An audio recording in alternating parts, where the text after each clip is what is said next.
call the meeting to order at 5:10. Excellent. Early start. We do not have any minutes from our last meeting because it was a rushed meeting and we have a rushed secretary. So I've been promised we'll have minutes for the next meeting. So that being said, we'll turn over to the first item on the agenda, which is the Bennett School budget, the Silver Lake Regional School budget. I don't know or care who goes first, so Dr. Blackwood, if you want to do it. Dennis? Okay. So we had provided the committee with a first draft of the budget about a month plus ago. Not too much has changed with that. So I guess the baseline is we've had a couple decreases, which I'm sure you're upset about. Not too much. It looks like what a total of $10,000 down. There was a reduction. Circuit breaker went from 60 to 65%, which brought that down a little bit. The textbooks were a little cheaper. Is that what? Yes. So 4,000 on that, and then a slight decrease on the gas utility line. A couple of things I would just note. Generally with the budget, it's pretty much as level funded as it can be.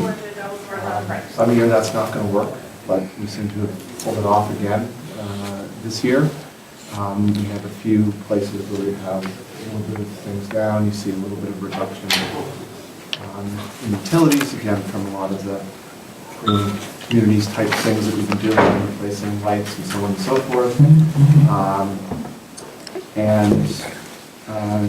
Just again, usually the biggest cost here is, of course, the staffing.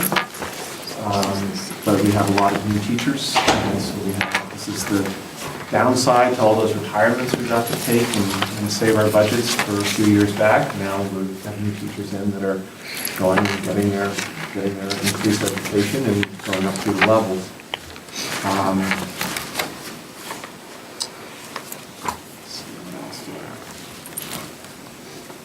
Before I keep going, were there any areas that folks have taken a look at that are any concerns with? Special ed tuition had a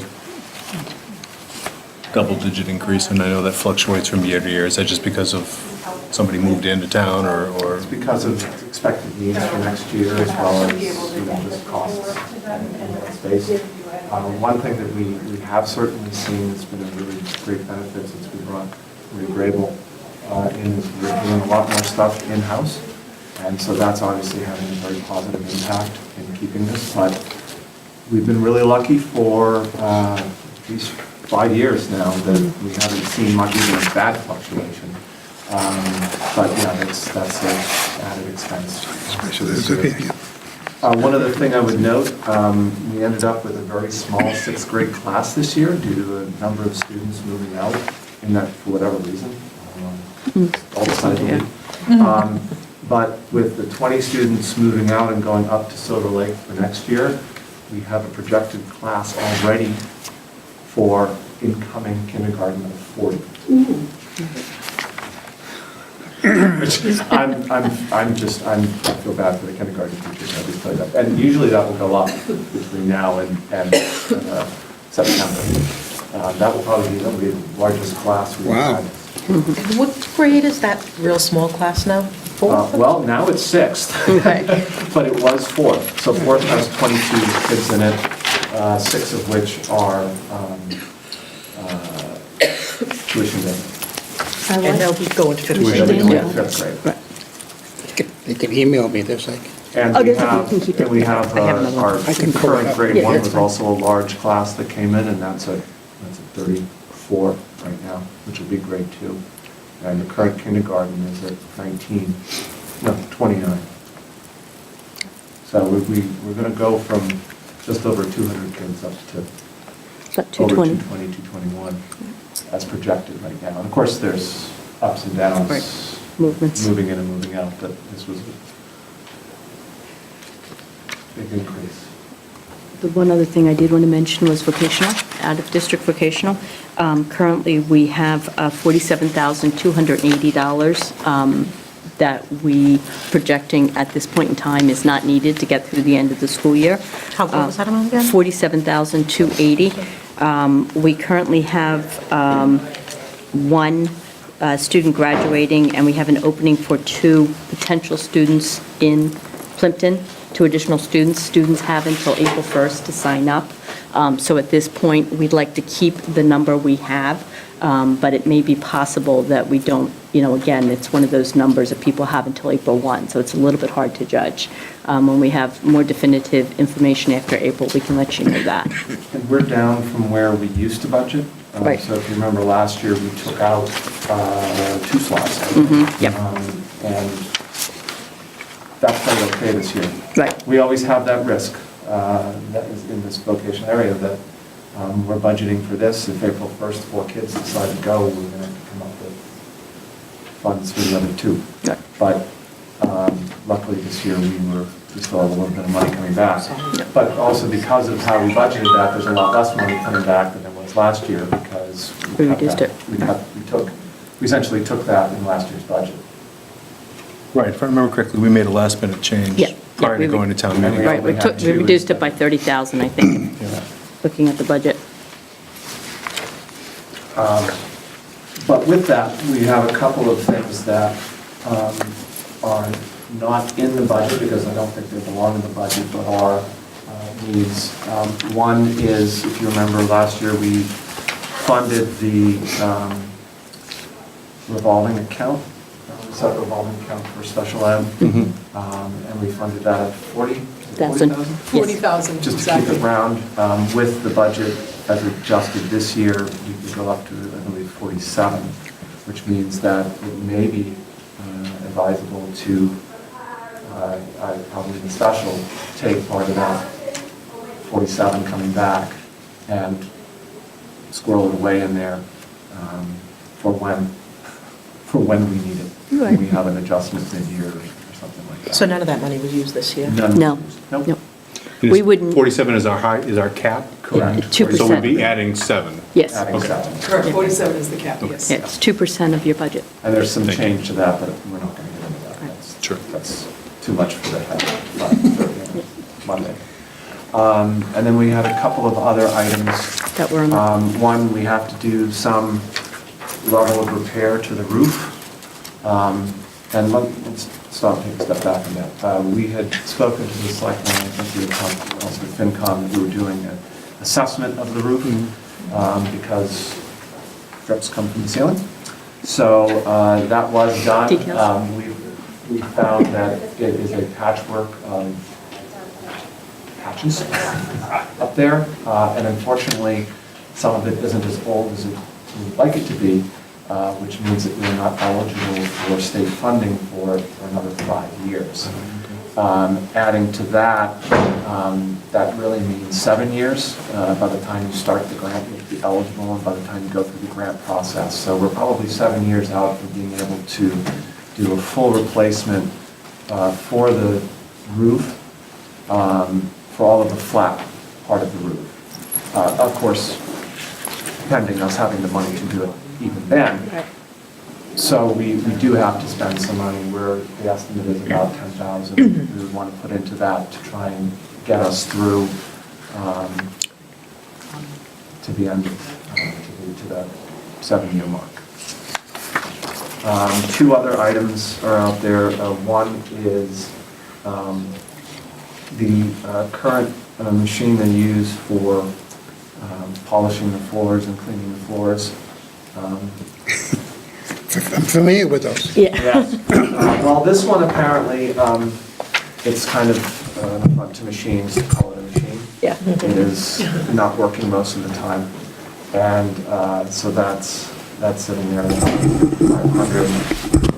And the last piece is Copy. oldest copier machine is from 2006, although maybe it still works better than the one down here. It is probably well due for replacement since it's obsolete and no longer serviceable. And that's at 8,500. Yes. And so to the extent that we're able to do, well, the roof, I think we kind of have to do. but the others, if we were able to do that, utilizing some of the money that was coming back, so not to do that, not to take it out of any other capital. What kind of roof is that? It's a Patchwork. It's a couple different types of membrane roof. Yeah, with gravel on top to hold it in place? Or? No. Okay. It's more like a rubber roof, but it's a couple different types, and doesn't appear they did a fantastic job installing when they redid the school, for lack of a better way to put it. And it was done they left some spots and did some new, and so there's probably, hodgepodge. I think there's 3 or 4 different sets of roofing on the flat roof, on the different parts. So for 10,000, they would, They're going to fix the worst areas to try, this is a Band-Aid approach to get us through. We're hoping just to get through. And this money's coming from where? If we didn't return all of the special ed vocational money, Okay. that 47,000, if you would allow us to make a transfer to take care of some of these items, we did not put them in our FY20 budget. We did level service and try to keep it as minimal as So possible. you'd like to use some of the 47,000 that's going to be, it's left over from VOTEC to Correct. purchase these two bottom, or including the 10K, or is that going to be a warrant The- article? Well, I think we would probably do them, when we do them all as special town meeting warrant articles to transfer. Yes. Okay. This is sort of my thinking there, to keep it tidy.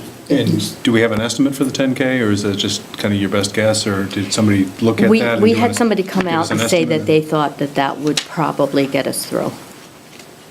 Yeah, we did a whole, survey. Aerial, yeah. Aerial survey with, The thermal Thermal imaging. I think I imaging, sent the it, whole thing. well, I sent it to, and long story short, that was a To somebody. $1.2 million job to Yeah. do the roof. Right. So, which clearly won't be 1.2 million in 7 years, but at this point, we certainly don't have 1.2 million lying around to pay for it all ourselves, which is why, you'd hope to use a grant that would give us maybe 40% toward it of whatever that new price will be. Probably make me sick when it comes up in 7 years, I suppose. Is that roof on the long,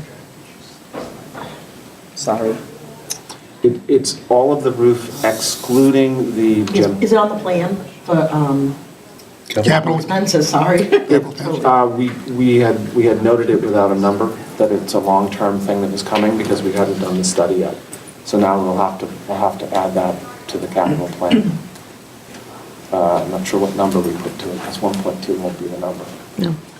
Well, if you put that down, we would index it every year, I guess, and at least it would give us a place to start. Okay. Right.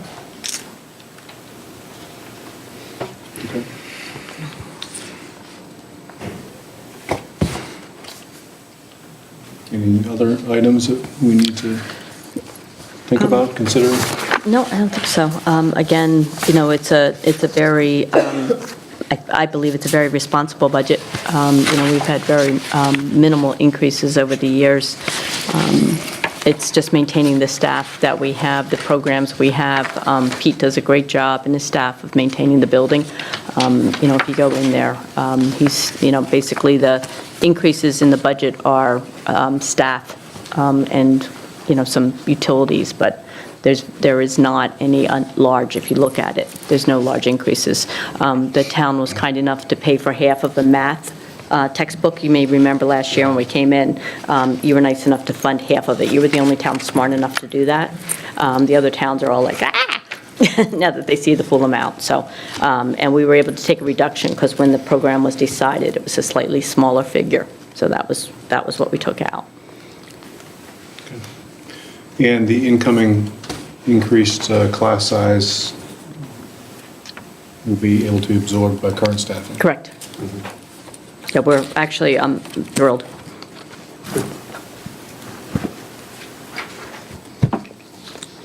So we're looking for a Zamboni for the floors, basically. Yeah. I don't think the water has helped the That's not maintenance of it. I don't recall it being like a Zamboni. but No, I do remember handling one of those. Yeah, that's the one. Yeah, the water is not doing it any good of the inner mechanisms. So that would, basically, I think, those 3 items plus the stabilization takes us right around 30. So there would still be 17 that is forecast to come back. So, wait, the revolving, you said trying to put $47,000. Put seven. Put seven, and we put We 40 have in 40 last year. So we're just trying to make up Okay. the. So it's I roughly see that. 31. they're looking 31, for. it is, 31,000. Okay. And if we don't ever use it, that's fantastic. And if we need to, it's there. Right. Because it could- Yep. It just, I mean, it's basically one student. Now, the Just move. 2%, what happens if the budget, would it never happen, but what happens if the budget goes down? Do you have to take money out of that account? or It can that- wasn't once it's written there, into it the can stay? statute. Yeah, it's, yeah. It's not really. Believe it or not. Yeah. It's not part of the calculations the statute came up with. It was part of the Modernization Acts that went through about 4 years ago. And that's not part of the language in the Okay. legislation. It is a ridiculously low amount. Yeah. But Our cheapest out of district placement cost about $54,000 per year.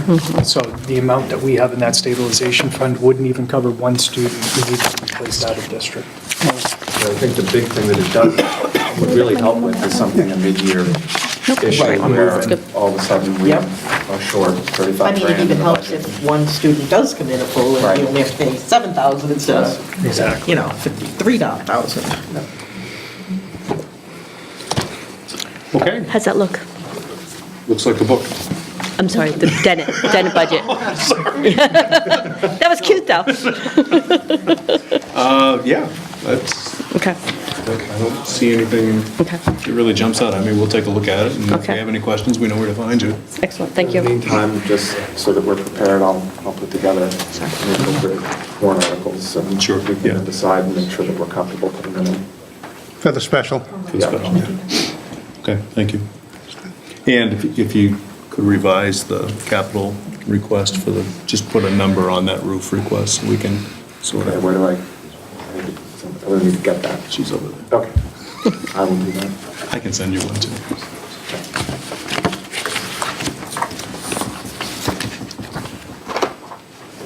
Okay, Thank you. it's all yours. All set? Do you want to? Silver Lake. Go. Run with it and we'll Run with it? play back Okay, excellent. together. So the Silver Lake budget is a level service budget. We put together just like a sort of a condensed version here.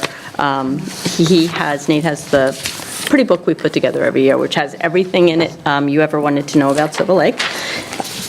What I wanted to show you on the front is, on the assessments, the difference for the required minimum contribution is where the majority of the increase is coming from for Plympton.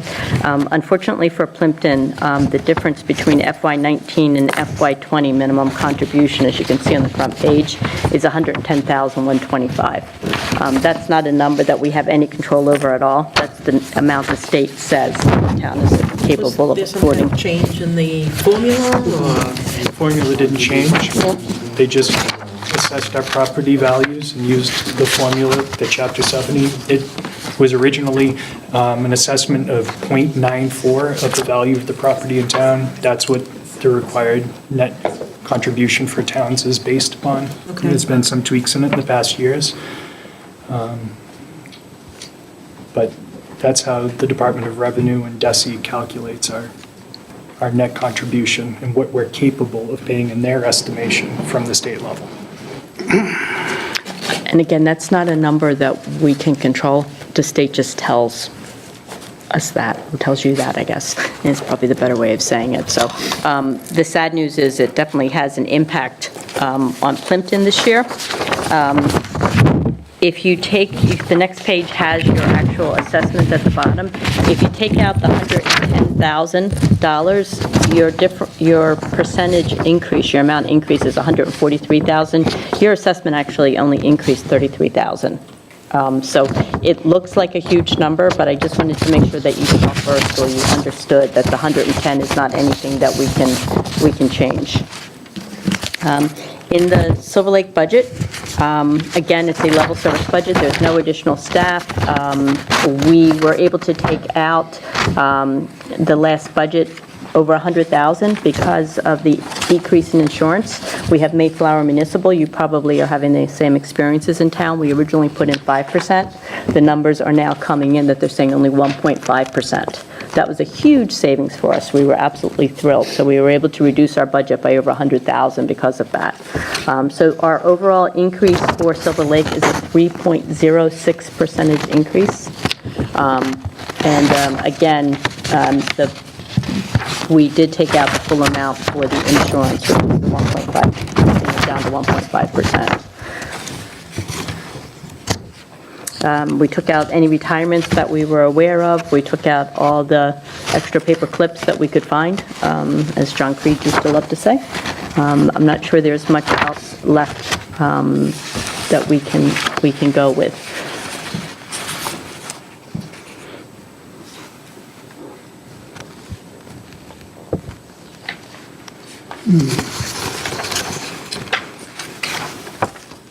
Transportation went up 21%. Some of that is due to homeless transportation. We are obligated to transport students who are homeless, and we are finding more and more families that is an issue for us, and can be extremely expensive. Some of it also is special education transportation into the buildings for some of the programs that we have. We have one more year on our bus contract. Next year, we will be going back out to bid for our bus contract. I don't know what will be out there. Unfortunately for us, only first student ever bids for us, so there's no competition. So I'm generally begging to try to get them down as low as possible. I'm not past begging. Can I ask why there's the big increases in supplies? Like the supply line and administration and principals? For my office, the big increase in supplies is a copier. If you're looking at the shared cost, I'm not sure what line item on your list is.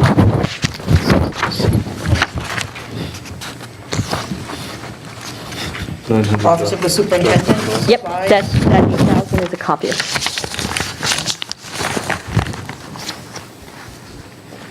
Well, how old is our copier? I forgot. We have two. One is 12 years old, one is 6 years old. Yeah, the 12-year-old one is not doing so well. And we did Do they look own into the rather lease than option leased? as well, and that was more expensive in the long run than purchasing it outright. Yeah.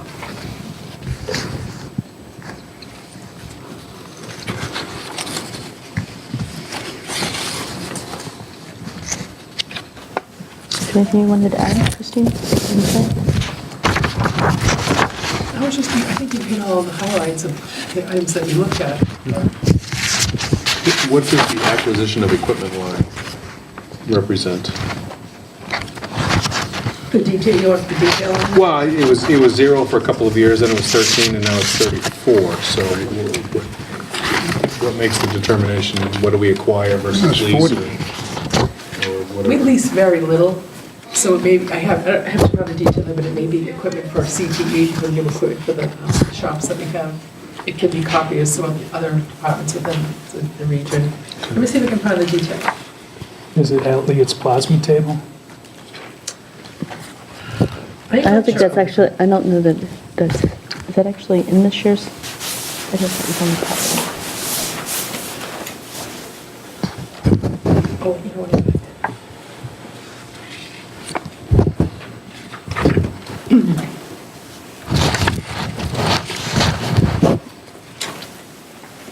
What line are you on, Nate?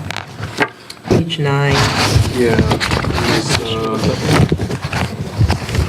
budget section 7301, but there's the one on the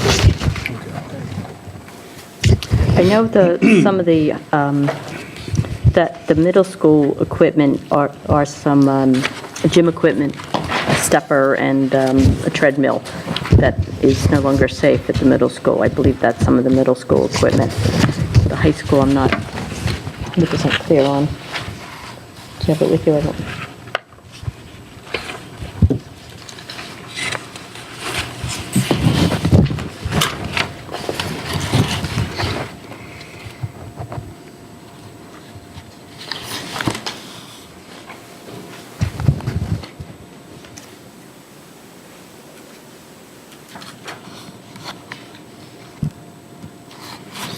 Did you have So other our questions little while she's looking class for of that? 20 going into the middle school doesn't affect us? It's sort of interesting, as you lay out in the front of the book, numbers, assessment numbers. Some big losses ahead of it. It would have affected the assessment even more dramatically. Right. Yeah, I'm actually sitting with a letter I wrote to Tom Coulter in 2015 in April, when we only had a 2.33% increase at Silver Lake, and it cost Plympton close to 10% because of the assessment and how it's determined by DOR.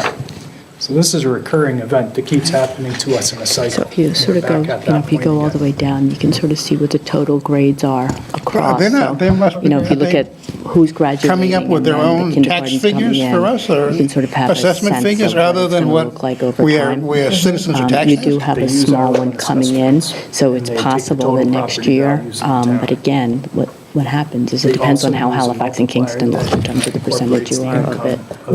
But I would tend to agree with you. I think next year you're going to have a lower So percentage. those numbers are going next year. Right, our ability right. to pay. Because right now you have 199 at the elementary and 199 in the secondary. It's kind of bizarre.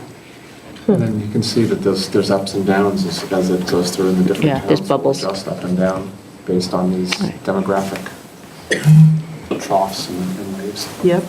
Did you find it? We- I We did. have a fair number of people Why don't you tell? in right now Do you want some of the equipment? Sure. To the others, because some of the others have dropped. And it's gonna turn the budget to Put a couple of small grades will benefit, but then the big ones come This behind. gives you an idea, and again, that's in the book Nate has. But this is over time. So the next three years, we go down by 31 students. So over the next 3 years, we could see some. You definitely could. For the career Yep. technical, for the career It's the other technical. side. Yeah. And then for articles. Right. Yeah. We've got these 40 students. Yes, exactly. Replacing 20 students. It's a huge We're swing. getting some I'm sorry. clarification on the equipment purchases. All right, so for the middle school, under new equipment, they're purchasing the monitoring device for vaping.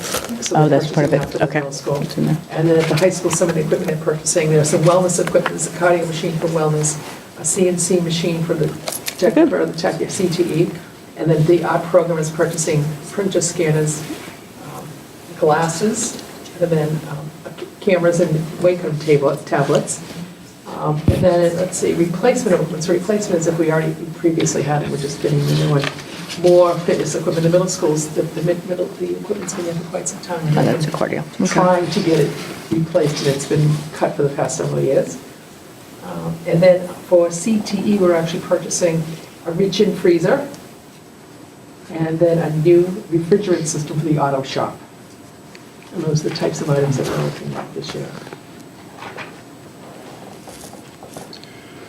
Oh.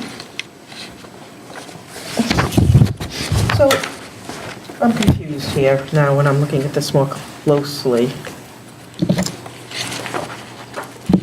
Oh, this is the percent change, 2,000% change. Okay. Just for clarification on the previous question on transportation, the lines that seem to be increasing for the line that I was looking at was actually the athletic transportation and the music transportation. Oh, okay, sorry. We going to do that, I believe, or something, going to try more away games, more programs, traveling, or I think that it's been the athletic revolving account has been trying to absorb some of these who have had to cut them in previous years, and they're trying to replenish those accounts to where they were 3 years ago in the transportation. in music is a 500% increase. Are they going to new music festivals? I think they're trying to get to more music festivals. That line has never been very high. That's always been a pretty minor amount. I think even now, what's the total dollar amount? It's 3,200, 3,250. Yeah. Yeah. Some And I of, believe that's at the middle school. The middle school is the one that's really trying to enhance their program. they go to the Providence Bruins, and part of what was happening was they were charging the parents for a lot of the events that they were going for, so they're trying to be a little bit more equitable with all programs.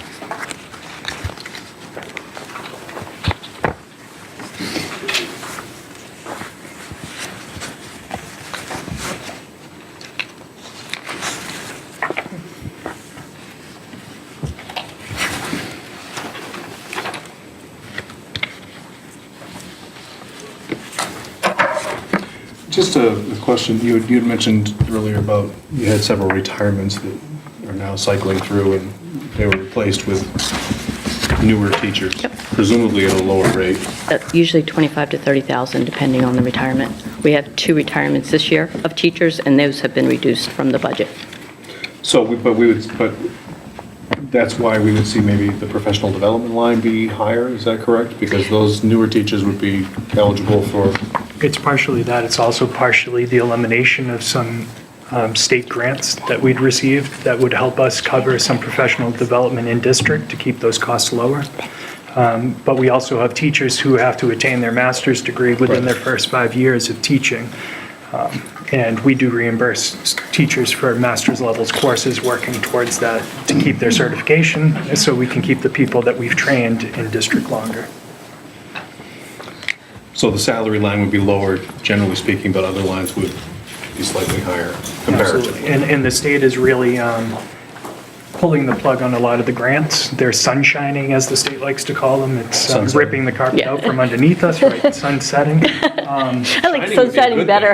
Right, I wish they were. but, Yeah. And this just seems like a trend that's going to be continuing.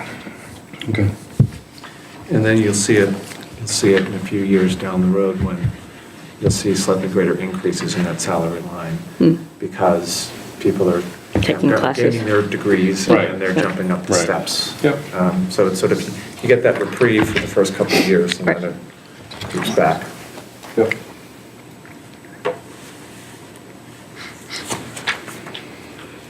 Any questions?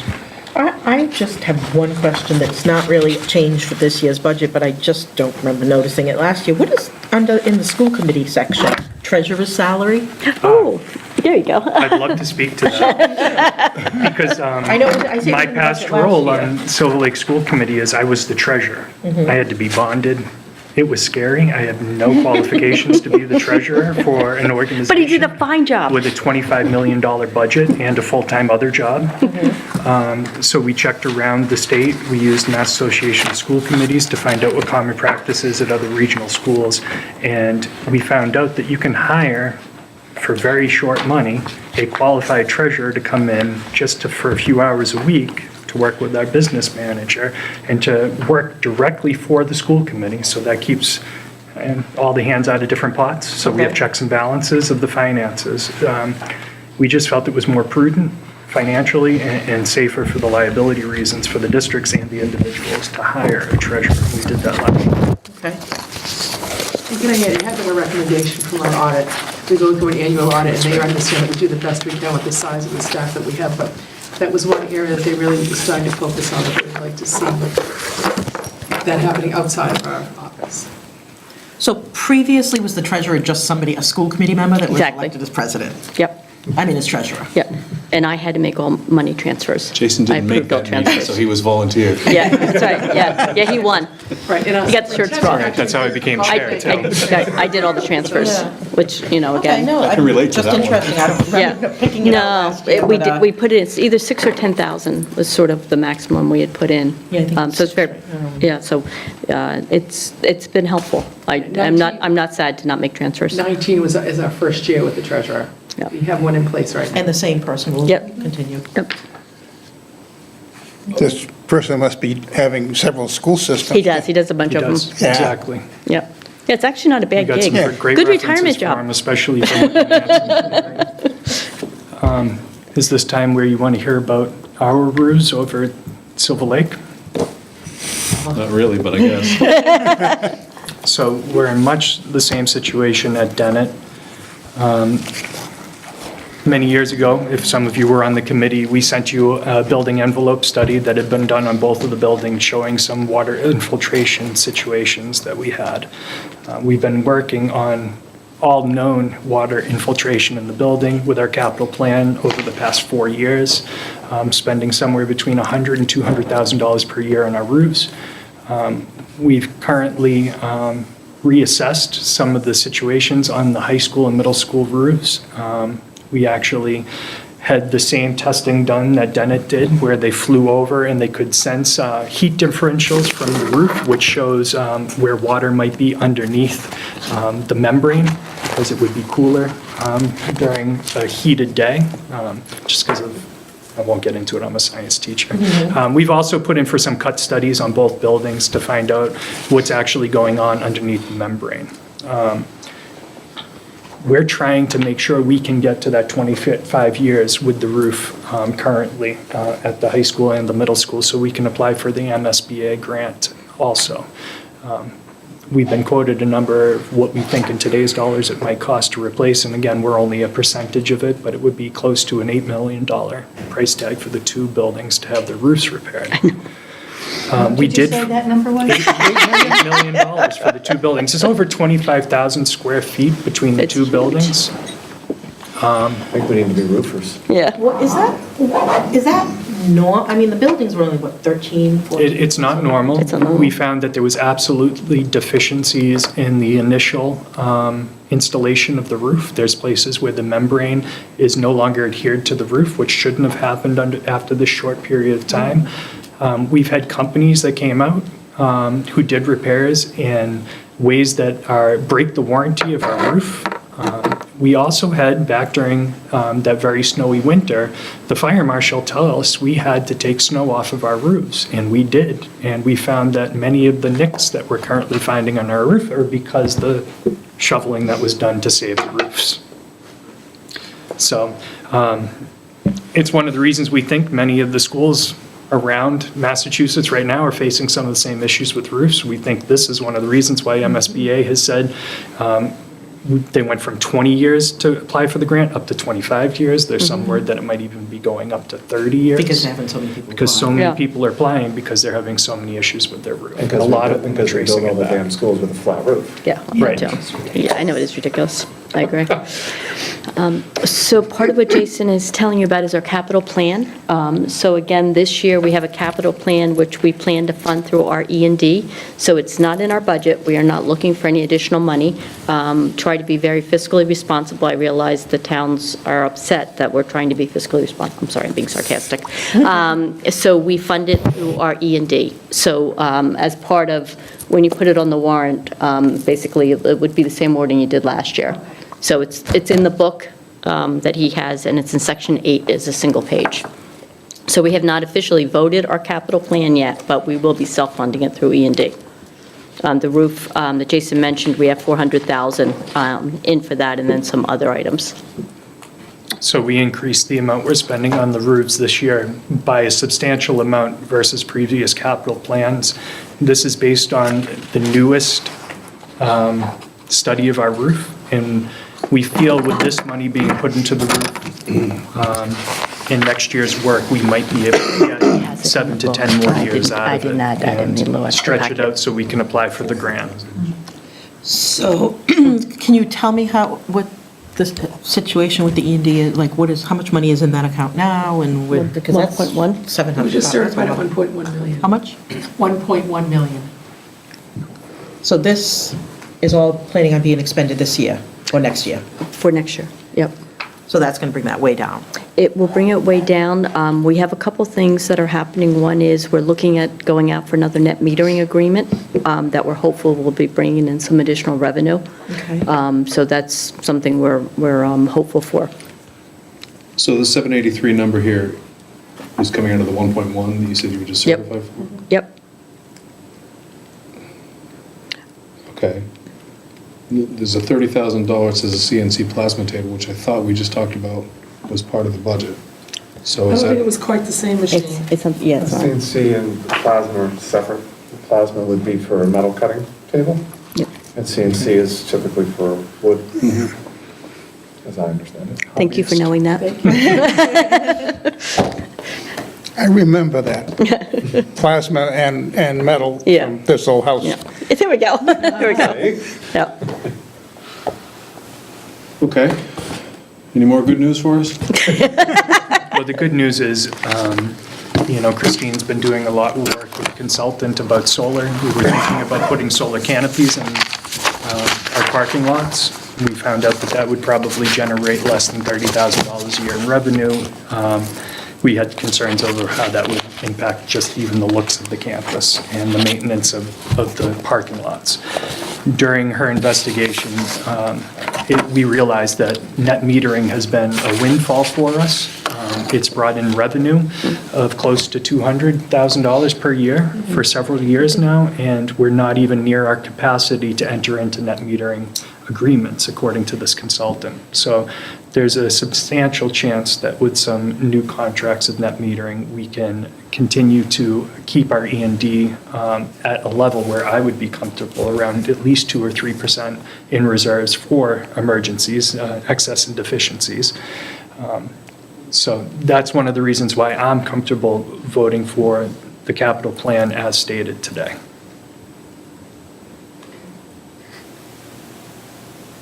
So you wouldn't be adding solar to the, We're not going to add any infrastructure on Silver Lake campus. We're Okay. going to go out for net metering of solar farms. okay. And it won't have any impact to our direct campus at all. We had looked at options, the roofs, but that wasn't a viable option for us. Not a good option at all. And then the solar canopies in the parking lot, what it would take for that to happen is pretty significant. And then to be $20,000 a year, we had to do a lot to make that happen. Right. Net metering is more passive, and it doesn't cause harm or create additional work for us, and we need to partner with somebody that can make that happen for us. And we're actually out right now with RFP to see who's out there. And the consultant we're working for has told me that he's already had phone calls before the RFP went out. So there are people out there that are interested.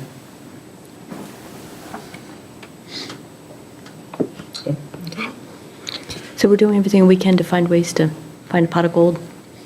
We appreciate that. I know myself, I need to look at what you Sure. presented, and obviously we'll generate some Yep. questions, and we'll get back to you with that. You know how to find us? Thank you for coming in and presenting all of this to us, but I'm sure we'll have some follow-up questions. that Sure, we'll thank get to you. you. Yep.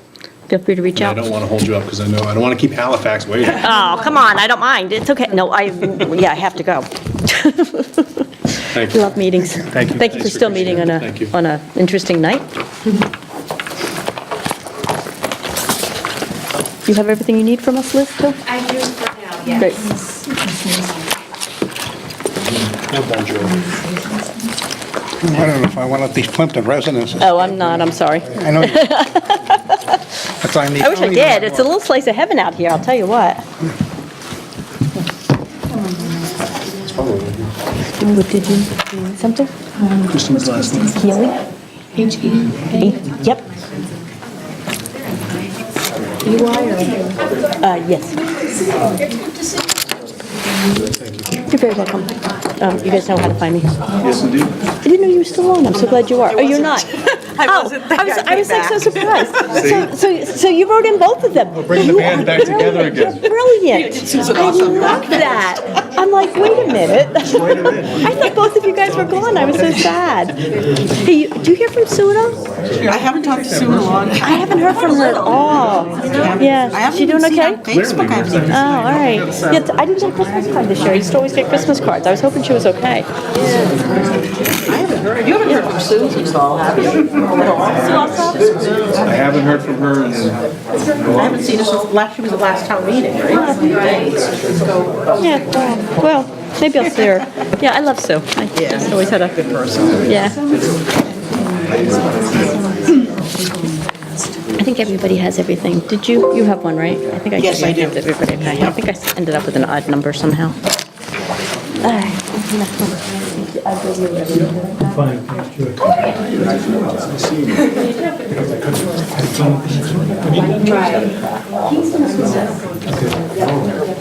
Thank you.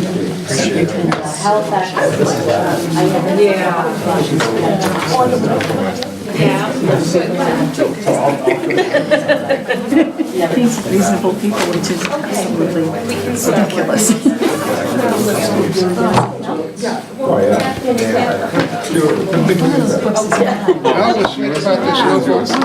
I didn't have to go to the driveway till I wanted to. There you go. That was nice. Yeah, I was texting back and forth with the DPW, the new guy, and he was very nice.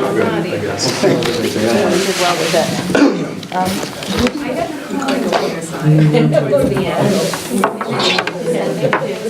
Thanks, Steve. Good to see you again. Have a good night. Oh, What grade is your little one in? She's not little anymore. She's at high school? She's a sophomore.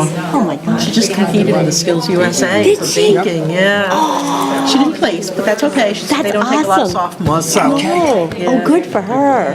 Oh, that's like one of my very favorite things.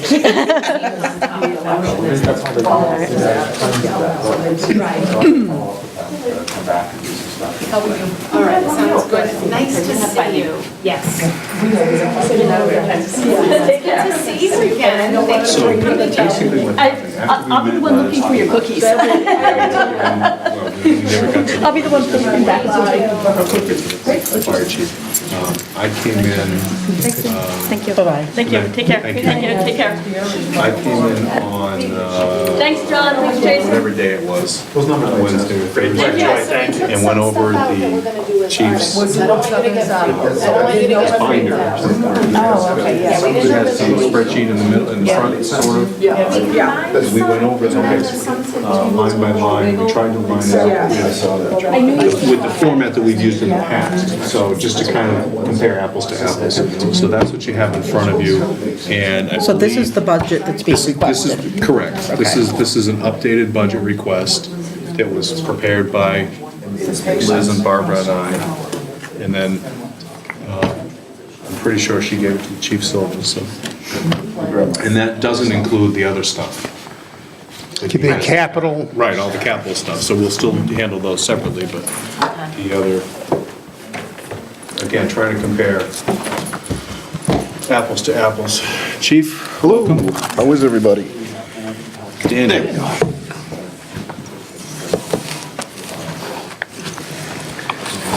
Go. Thanks for joining us. I had my driveway cleared by noontime. What, Chief? Thank you, Nice not having to go to work. appreciate that. Wow, he meant that with love, I know he did. He's asking for money, you gotta wish him luck. Fair enough. What does he mark on budget? Do we have an extra? We do, actually. Alrighty. So, it's my first time at the table, I'm not sure of the rules of engagement here. How do we proceed? Somebody starts talking and somebody else Start with interrupts. line. If I start talking, we'll be here till midnight. Start with the line. No, I was just explaining to the other members of the committee how we got where we are. You had given us your binder a couple of weeks ago when we all got together. And for the purposes of clarity for this committee, I got together with Liz and Barbara last week, and we sort of took your request Exactly. and tried to fit it into our existing format. I don't think we changed anything drastically. No, So- I actually looked at the figures that were presented to me in the new format, and, yeah, everything seems to be in place. What I gave you earlier in the original binder was maybe a little bit more detailed, I suppose, but it also doesn't fit the format perhaps that this committee is used to dealing with, and I'm trying to conform to what you're looking for, so, Well, and I think And more absolutely. detail is always better, well, it's easier to explain. but, again, where this is our first Absolutely. dealing with one another, we thought it would be best to kind of keep it simple I agree. and what we're familiar with, so. And this is great, because if we have questions here. Right, absolutely. Well, that was Point into exactly, where when they are. we, You're right. when we left off at the meeting that we had at the firehouse, as I mentioned, this is my wish list, Mm-hmm. in a sense, but it's also, it's a good reference list, I think, to go back and forth, because I want to be apples and apples, not apples and oranges, so to speak, and so to explain some of the issues we have and some of the equipment that we need, it does take explanation, because it's not Sure. stuff you would deal with every day. So if where would you like to start? If you're prepared, why don't we just go in order down the lines? First one I have is 505. 505, I have that right here. Kind of the catch-all. It is. Services line. So,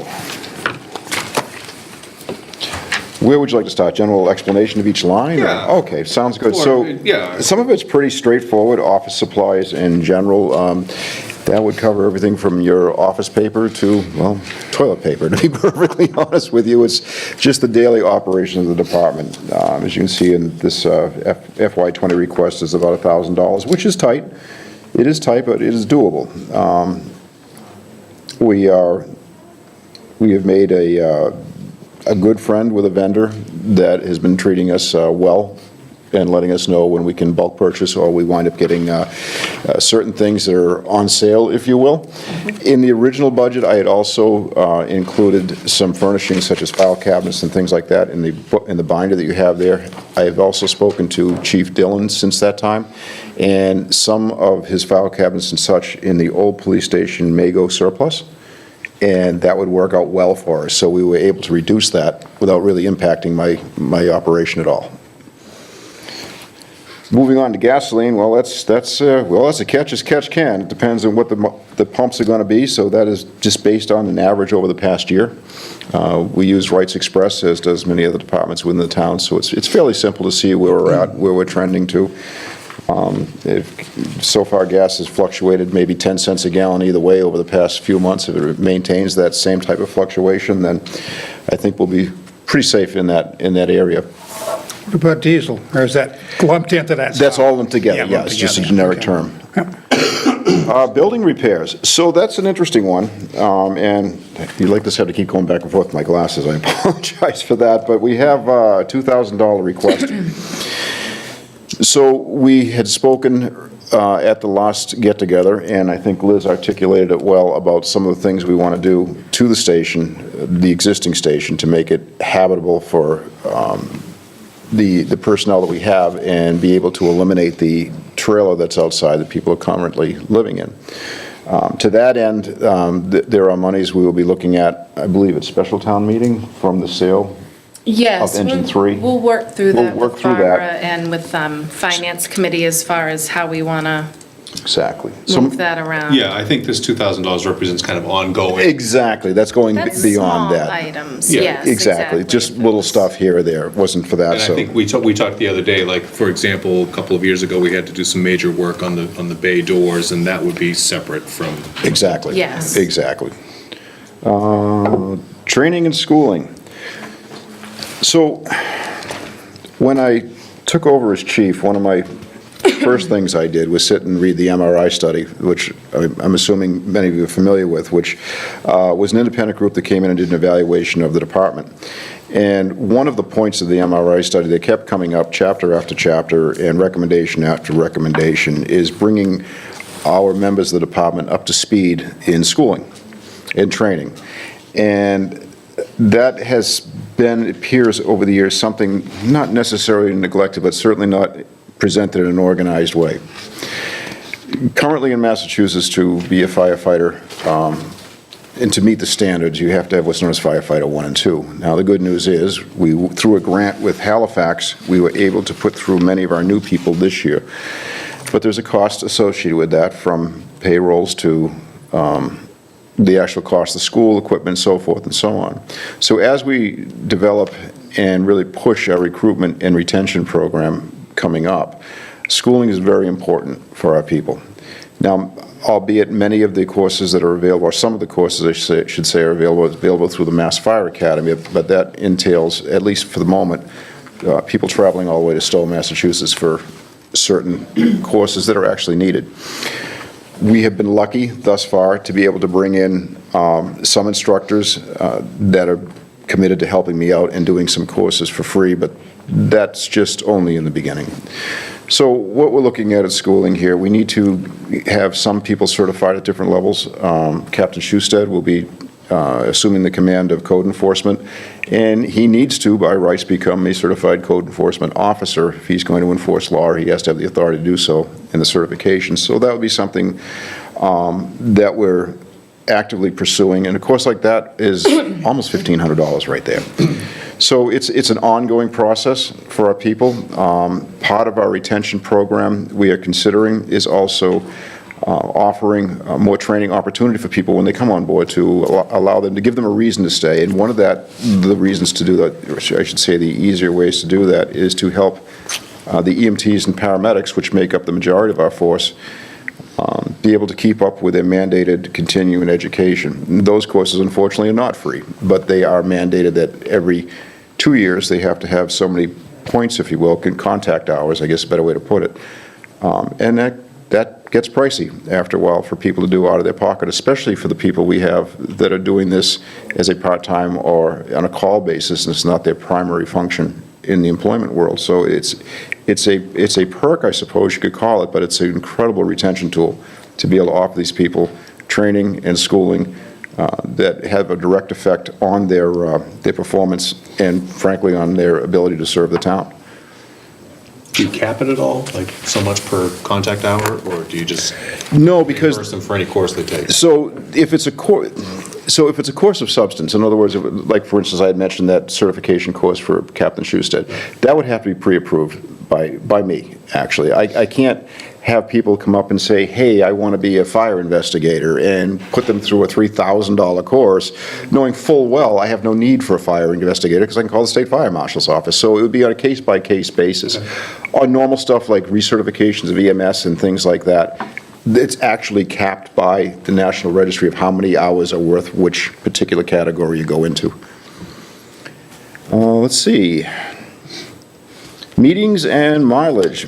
So that is something that would be mostly on me, to be honest with you, and in my contract it does spell out the need for meetings and certain organizations. For instance, this week here I spent 3 days in Worcester at the Fire Chiefs Association of Massachusetts Professional Development Symposium, which was absolutely fantastic. We made a lot of great contacts, and one thing I've learned in the fire service amongst chiefs is there's a lot of horse trading going on sometimes, so some people that may have surplus equipment will be coming here, and that's great news. We can go into that detail later, but the point is meetings and mileage and becoming members and maintaining membership in these organizations is not cheap. The Fire Chiefs Association of Massachusetts is about a $500 a year due, and another $300 for the meeting, the annual meeting, another $300 for the Plymouth County group. These are monies that don't just go into a black hole. These are monies that are oftentimes through special projects with the different organizations come back to the towns. For instance, Plymouth County Fire Chiefs Association, through the dues and the membership fees, have been able to purchase a lot of tech rescue gear that's regionally available, technical rescue gear that's regionally available. They've helped out the county chiefs in the past with the purchase of portable radios that are designed to not only work here in Plympton, but actually nationwide as part of a UTAC program. And those portables alone are almost $6,000, but they were purchased through the dues of some of these memberships. So they're a not-for-profit, and everything filters back, which is nice. Vehicle maintenance and repair. The fleet has some issues. I can tell you right now, my brush truck, the smaller one, we just spent $4,000 on that this week for the transmission let go. Tires, always something that seems to be a problem. Brakes in ambulances, ball joints, and the list just goes on and on. This does not cover anything that would be from a motor vehicle accident, God forbid, or anything like that. That would be an insurance claim. It's more of a ability to maintain, not only for repairs, but also oil changes, your 40,000-mile checkup, which is never free, things of that nature on all of our vehicles. Uniforms. So one of the things that I find with our people is that they are professionals, and they have been through a lot. And one of the things that's absolutely paramount, in my opinion, in a paramilitary operation, which is what we are, we have a clear rank structure, and it's adhered to, but is also, you have to bring out the pride in your people. And uniform is a pride. Uniformity in general is, but the actual uniforms are too. And they are not inexpensive, although I did save about $1,000 on sweatshirts last night, so there are deals that can be found out there, which are great. But when you start requiring people to wear a certain type of jacket or a certain type of gloves or other potential safety equipment, this is outside of the structural fire gear, those are not inexpensive items. A set of extrication gloves, for instance, that are designed for when you're cutting somebody out of a car, they can be up to $50 a pair. You know, the appropriate eye protection, or even a regular jacket, so we all look the same and present ourselves to the town as the professionals we are. And then finally on this page, we have the ambulance license. That's a fairly fixed cost, because comes in with that is not just the FDA license for the controlled substances, but also the monies that are required by, yes, that's my phone, I apologize. You can grab it. Oh, my God. Those are costs required by the state of Massachusetts, OEMS, excuse me, as well as the Food and Drug Administration for our controlled substance license, as well as, I'm shutting the phone off. Airplane mode. Works great. There we go. As well as what we also have to have for mandated maintenance of some of our equipment. When you have a $35,000 cardiac monitor, the state makes sure that that cardiac monitor, which is a make or break, a life and death piece of equipment, is up to speed, and those have to be maintained every year, and there's a fairly substantial cost that's associated with things like that. That brings us to the end of 505. Yeah, so I think the biggest difference here, folks will notice is, last year we approved $62,000, and we're at $43,000 with what the chief just laid out. So the difference is we moved the utility costs. Remember, we discussed it at the last meeting, we were going to create a separate line item in the budget for utilities for both the police station and the fire station for consistency and for tracking purposes. So if you flip to the back page, you'll see the $18,000, and again, that's based on year-to-date costs, pretty much.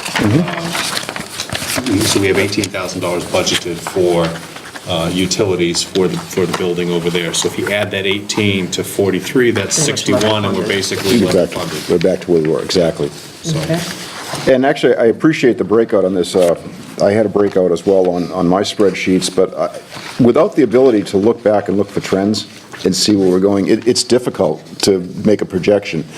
I'm hoping, actually, with the hard work that Liz has done with the green energy incentives and what we've done in the station, I'm hoping actually that number may even be a little less on the next fiscal, because we have changed our heating system and switched over to LEDs amongst a few other things, so that's good news.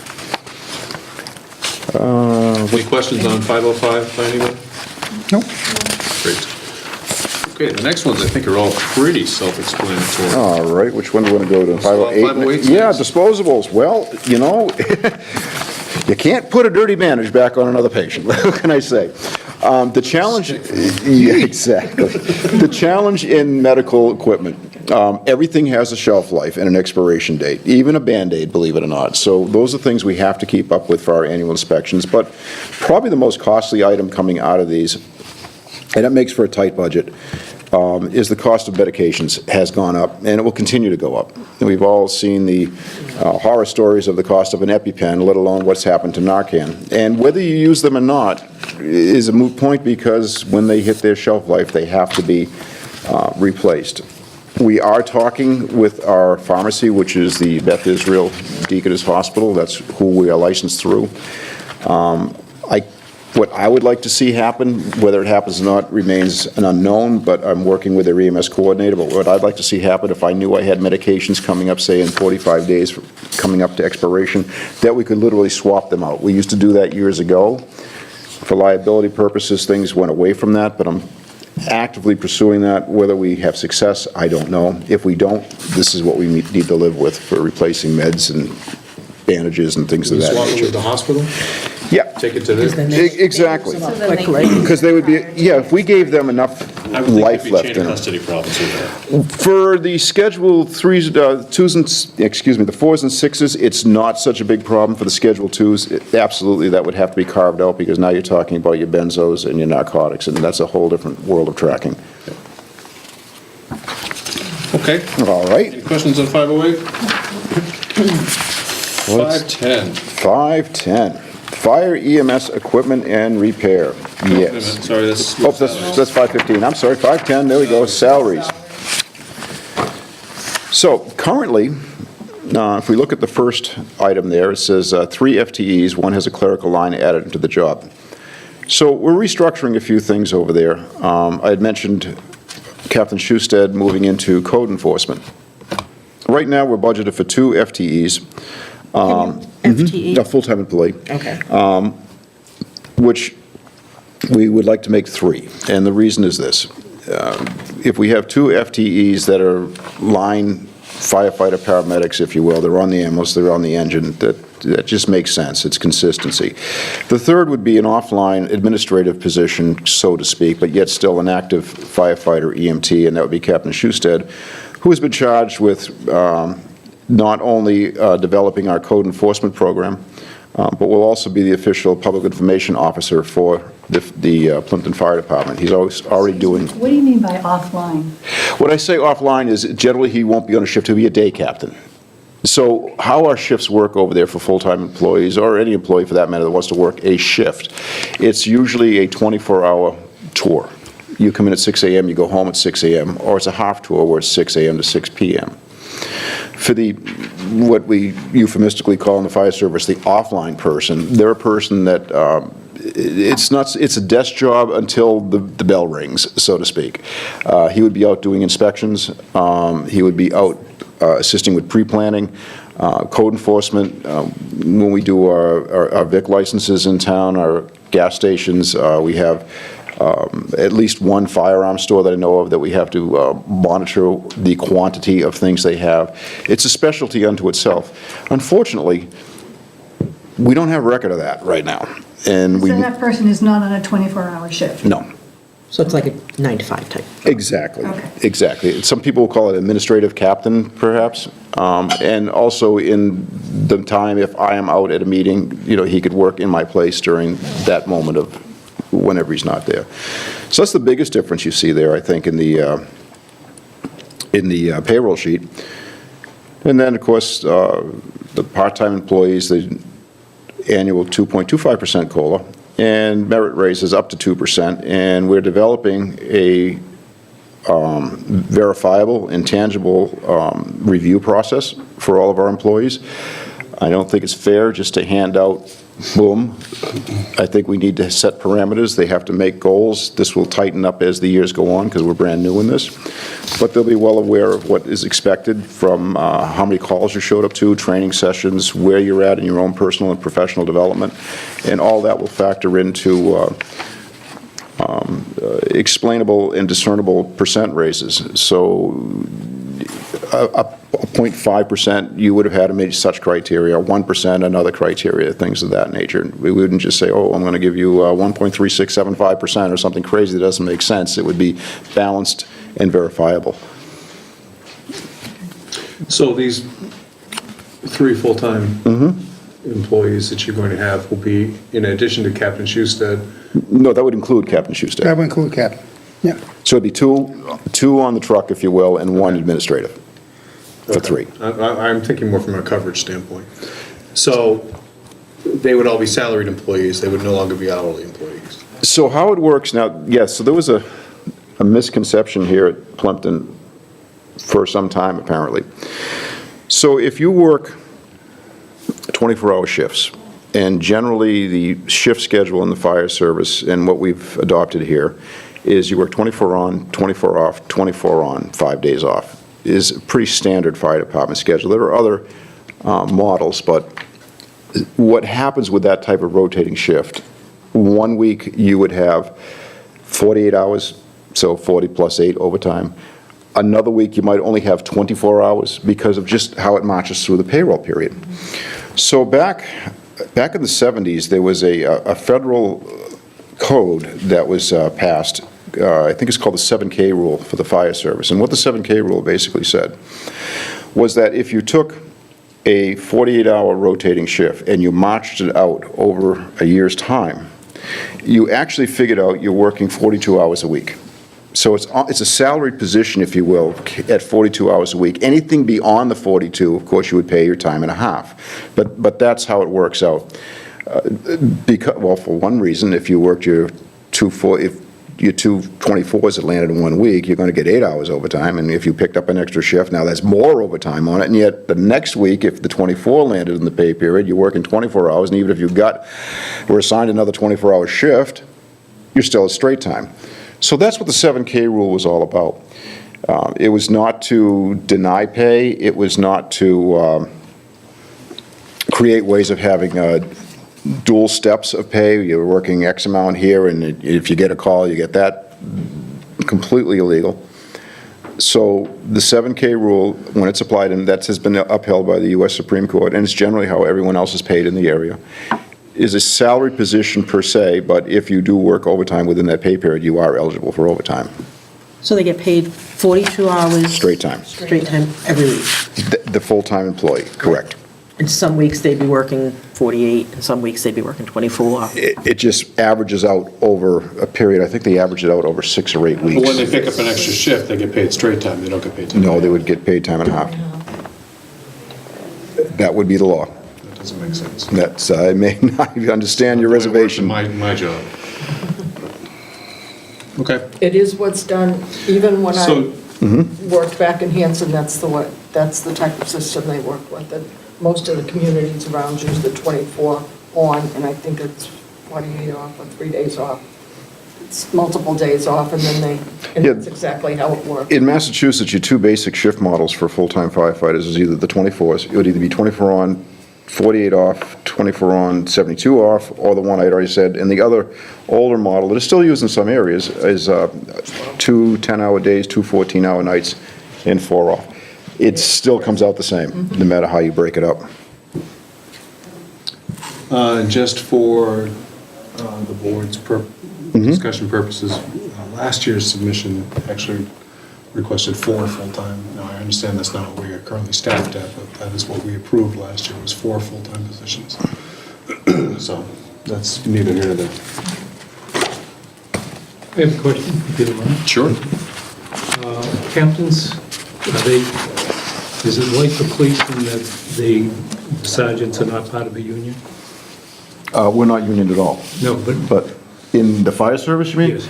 So there are very few departments that have a superior officers union that I know of in the fire service. It's generally in the police service and... Right, no, the question is, if we go from 2 to 3 employees full-time, will that generate a union if they want one? No, and honestly, sir, you could have 2 employees and still they could unionize. That's not my understanding, because You we went can. through that with the MRI study. I would respectfully disagree with them, but I can get you solid ground on that if Yeah, you we like. should. Yeah, absolutely. Because one of the intent was to hold at 2 full-time employees. I believe under federal labor law, anybody who wants to unionize has a right to unionize. And we are not a right-to-work state, Massachusetts, but I can make an inquiry to the PFFM and find Yeah, out please exactly do. what that Please is. do, because that was one of the strategies. Okay, no problem.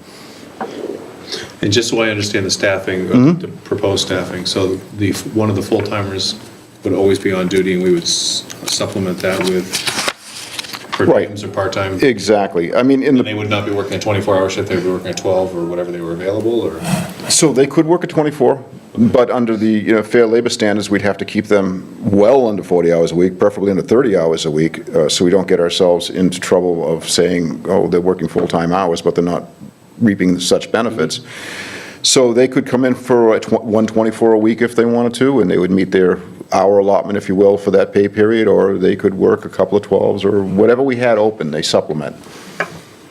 Okay. Thank you. Any questions on salary line? So at the end of the day, it's a $40,000 increase over last year. It's a what increase? did you say? 14,000. Okay, yeah. It's at 40.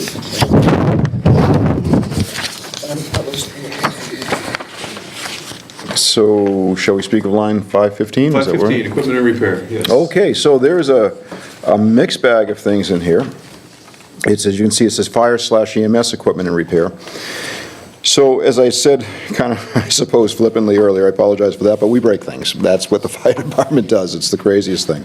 But then again, it's also the nature of our business. Things are used in a rugged way.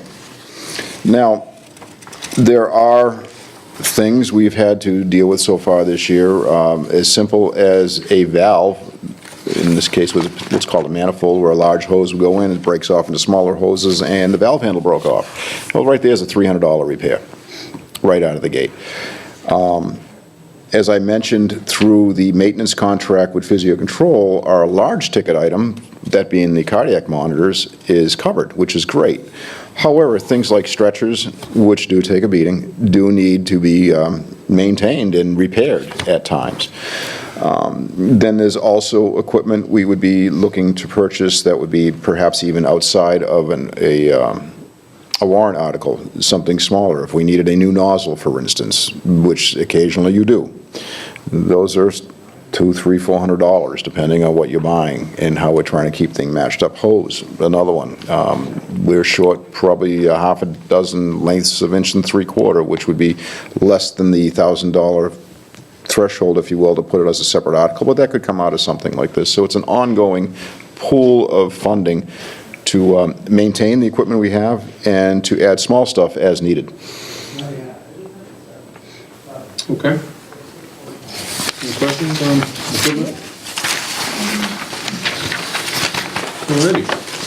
I think that covers all the individual lines. So now I know you have several We have some articles. items that you would like us to address as articles. I think the first one I'd like to talk about, and that's the station itself.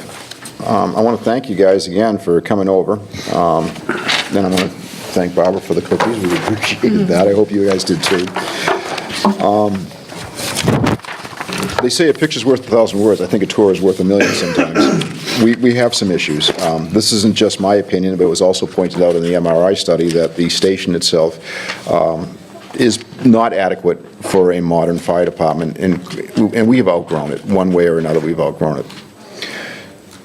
However, as I mentioned during our initial meeting, a lot of things have changed since that study. One being that we are now an OSHA-compliant state, meaning that anybody on the municipal side of the coin is now responsible for all OSHA guidelines and regulations. Now, that's great, except the problem is they put it into effect, they being the state, put it into effect February 1st of this year, and never wrote the regulations. So we're bound by federal regulation now until they can come up with other ideas, which puts that station into a large problem overall, and something that my budget does not address, and it's not going to address, because it would essentially mean tearing down the station, and we just don't have the money for that, nor do I foresee that in the near future. The good news is there is some movement afoot, ideas, thoughts, a lot being tossed around at the state level to figure out how to fund the deficit, if you will, that was created by this law. So I wanted to get that out there. I'm not asking for a new station because it doesn't make sense at this point in time. Who knows? 5 years from now, there may be grants available, there may be matching funds. I don't know how it's going to shake out. But that doesn't change the problem we're in right now. So what do we need? The first problem we have, as I mentioned earlier, is getting our people back in the station, getting them out of that trailer and making it a firehouse again. We have a plan for that, and with the help of Barbara and Liz here, we have a way to fund that. But in an old station, things happen, and they will continue to happen. This past 2 weeks, we lost our generator to the tune of $18,000. The good news is that was an insurance coverage because it was back to a power surge that came through. The bad news is $2,000 in addition to that, we found that our panel board was no longer in code, safe, I don't know how you want to call it. So this is what will happen with this station as we go along. But the biggest problem we have, besides bringing up the infrastructure itself, which is doable, the biggest problem we have is space. It's just too small, the garage. It wasn't, when that was built and put into service, you had 2 engines, 2 breakers, and a tanker. And there was no ambulances. None at all. So. And the 2 engines were 1.5 feet, if not more, shorter than the engine we have now. The tanker was half the size. You went from a 2,000-gallon tanker to a 3,000-gallon tanker. Yeah, we do have the 2 ambulances, but we only have 1 brush truck in there. The other one sits in a shed over off of Crescent Street. Center Street, rather. Yeah. So, yes, it was built for apparatus, but not apparatus of the size of that even the most minimal apparatus has now. For instance, the apparatus that you're speaking of. Well, you rode the back step. You rode the back step, exactly. Now they have to be by law 6-man cabs. So everything has changed. We can get by this, though. and I think personally for not a lot of money in the big picture. As I pointed out in here, and I know you've read the packet, and it explains the actual issues we have with the station, both some structurally and a lot of it space. If we were to put a freestanding addition off the side of the station to the left of the station. Is that what the article is about? Yes, and so it would be about 40 feet wide, 60 feet deep. I'm envisioning a metal-type building with some sort of a brick facade on the front, so it looks nice. I don't want something that looks like it's a shed in someone's backyard.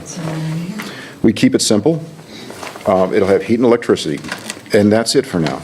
And that would allow the spare engine to be in there, the second engine, I should say. It would allow a different ambulance, which will be up for replacement in the near future, and the ambulances today are, again, bigger than they were before. It'll take enough pressure off storage.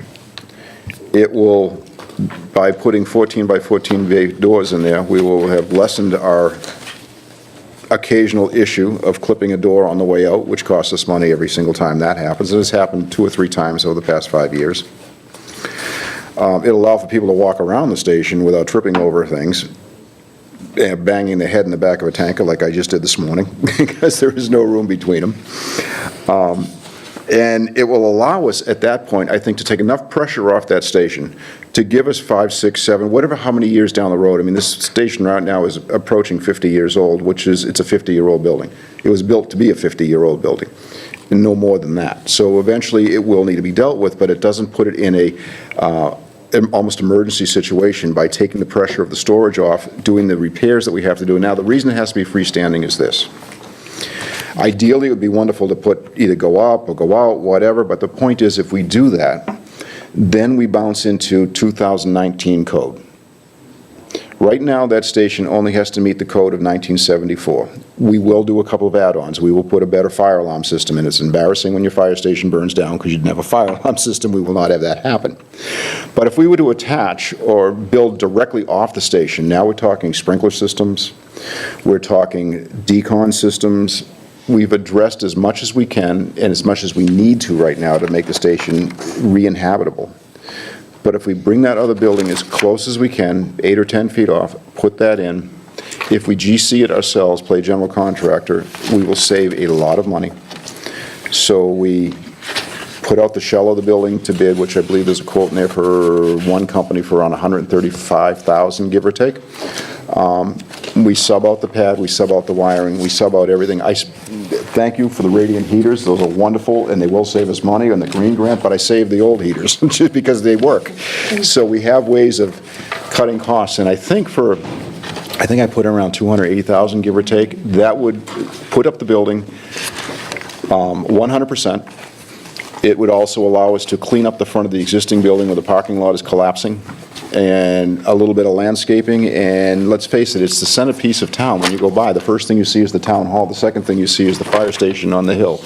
And we need to dress it up a little bit, and a lot of sweat equity from our guys will also be put into this as well. I think it's a reasonable price to take the issue, the main issue we have now, and figure out where we go from there. The other point of it is, if we design that building correctly, we could use that as almost an anchor. In other words, when the day happens that we go to replace the other building, I don't foresee tearing down the addition we just put on. I foresee going on that and moving with it. So it's not throwing good money after bad at that point.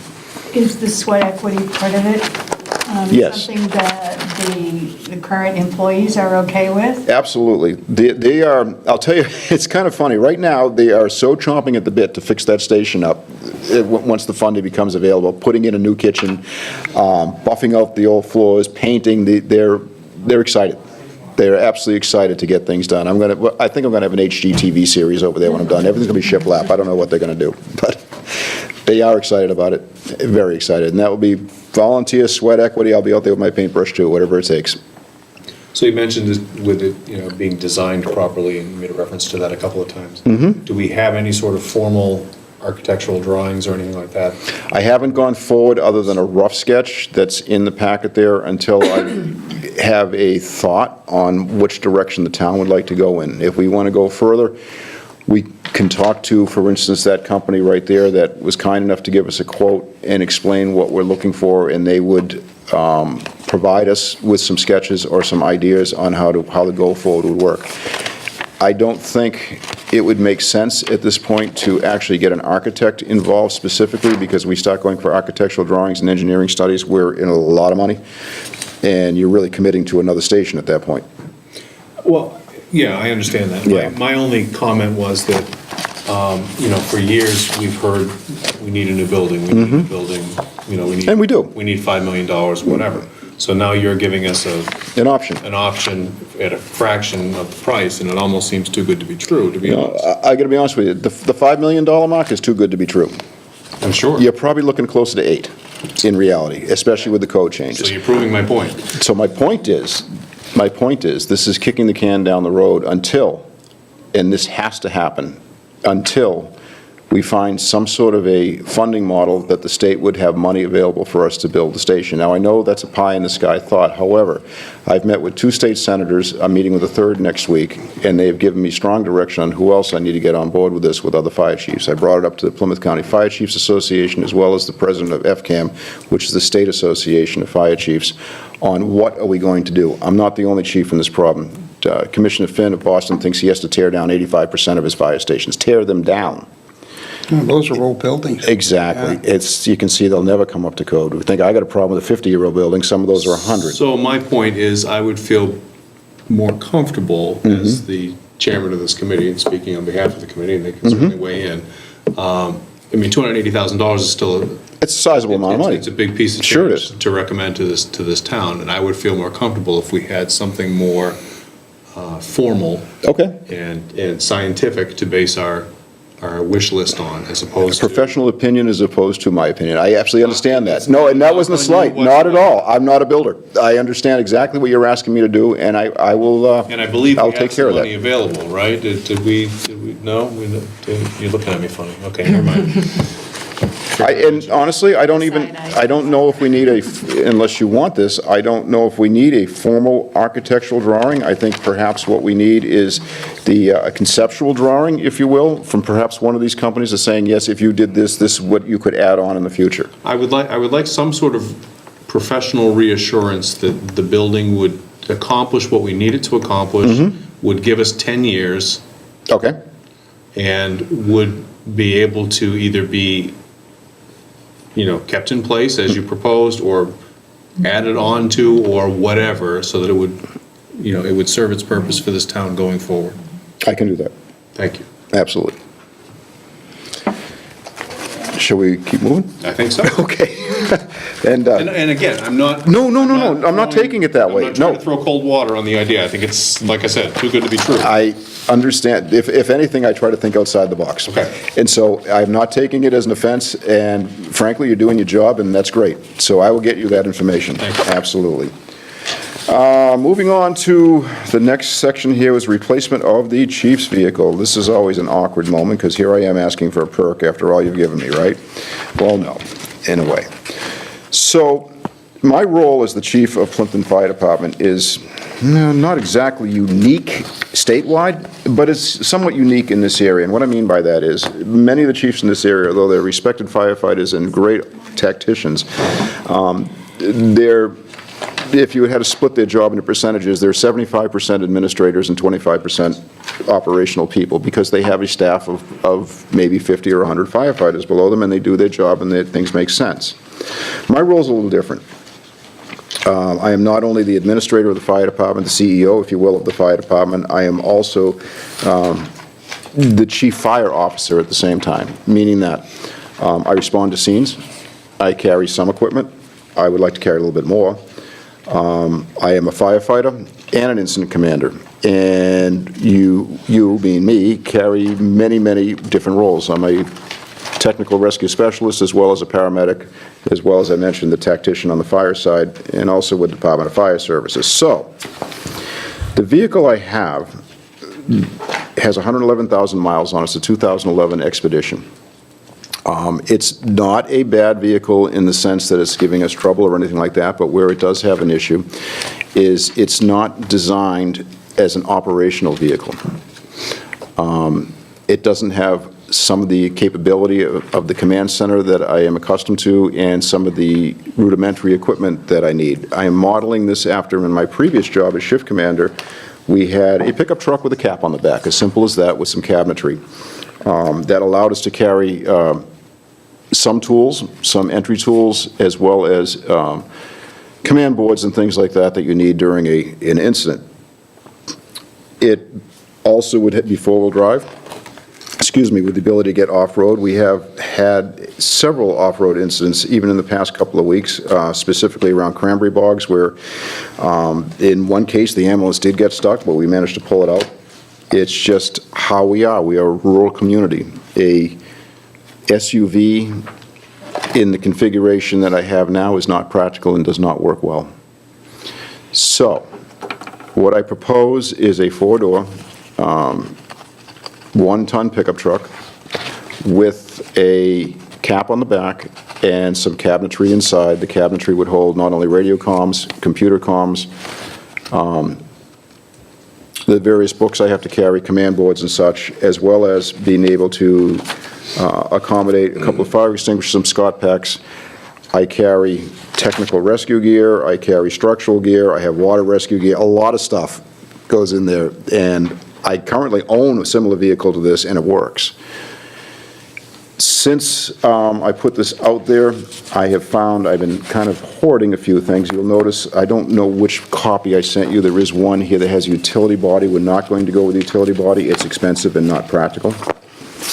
What we can do, though, is buy, as for, I'm not sure if I took that, I might have taken that out of your packets because I changed my mind on that.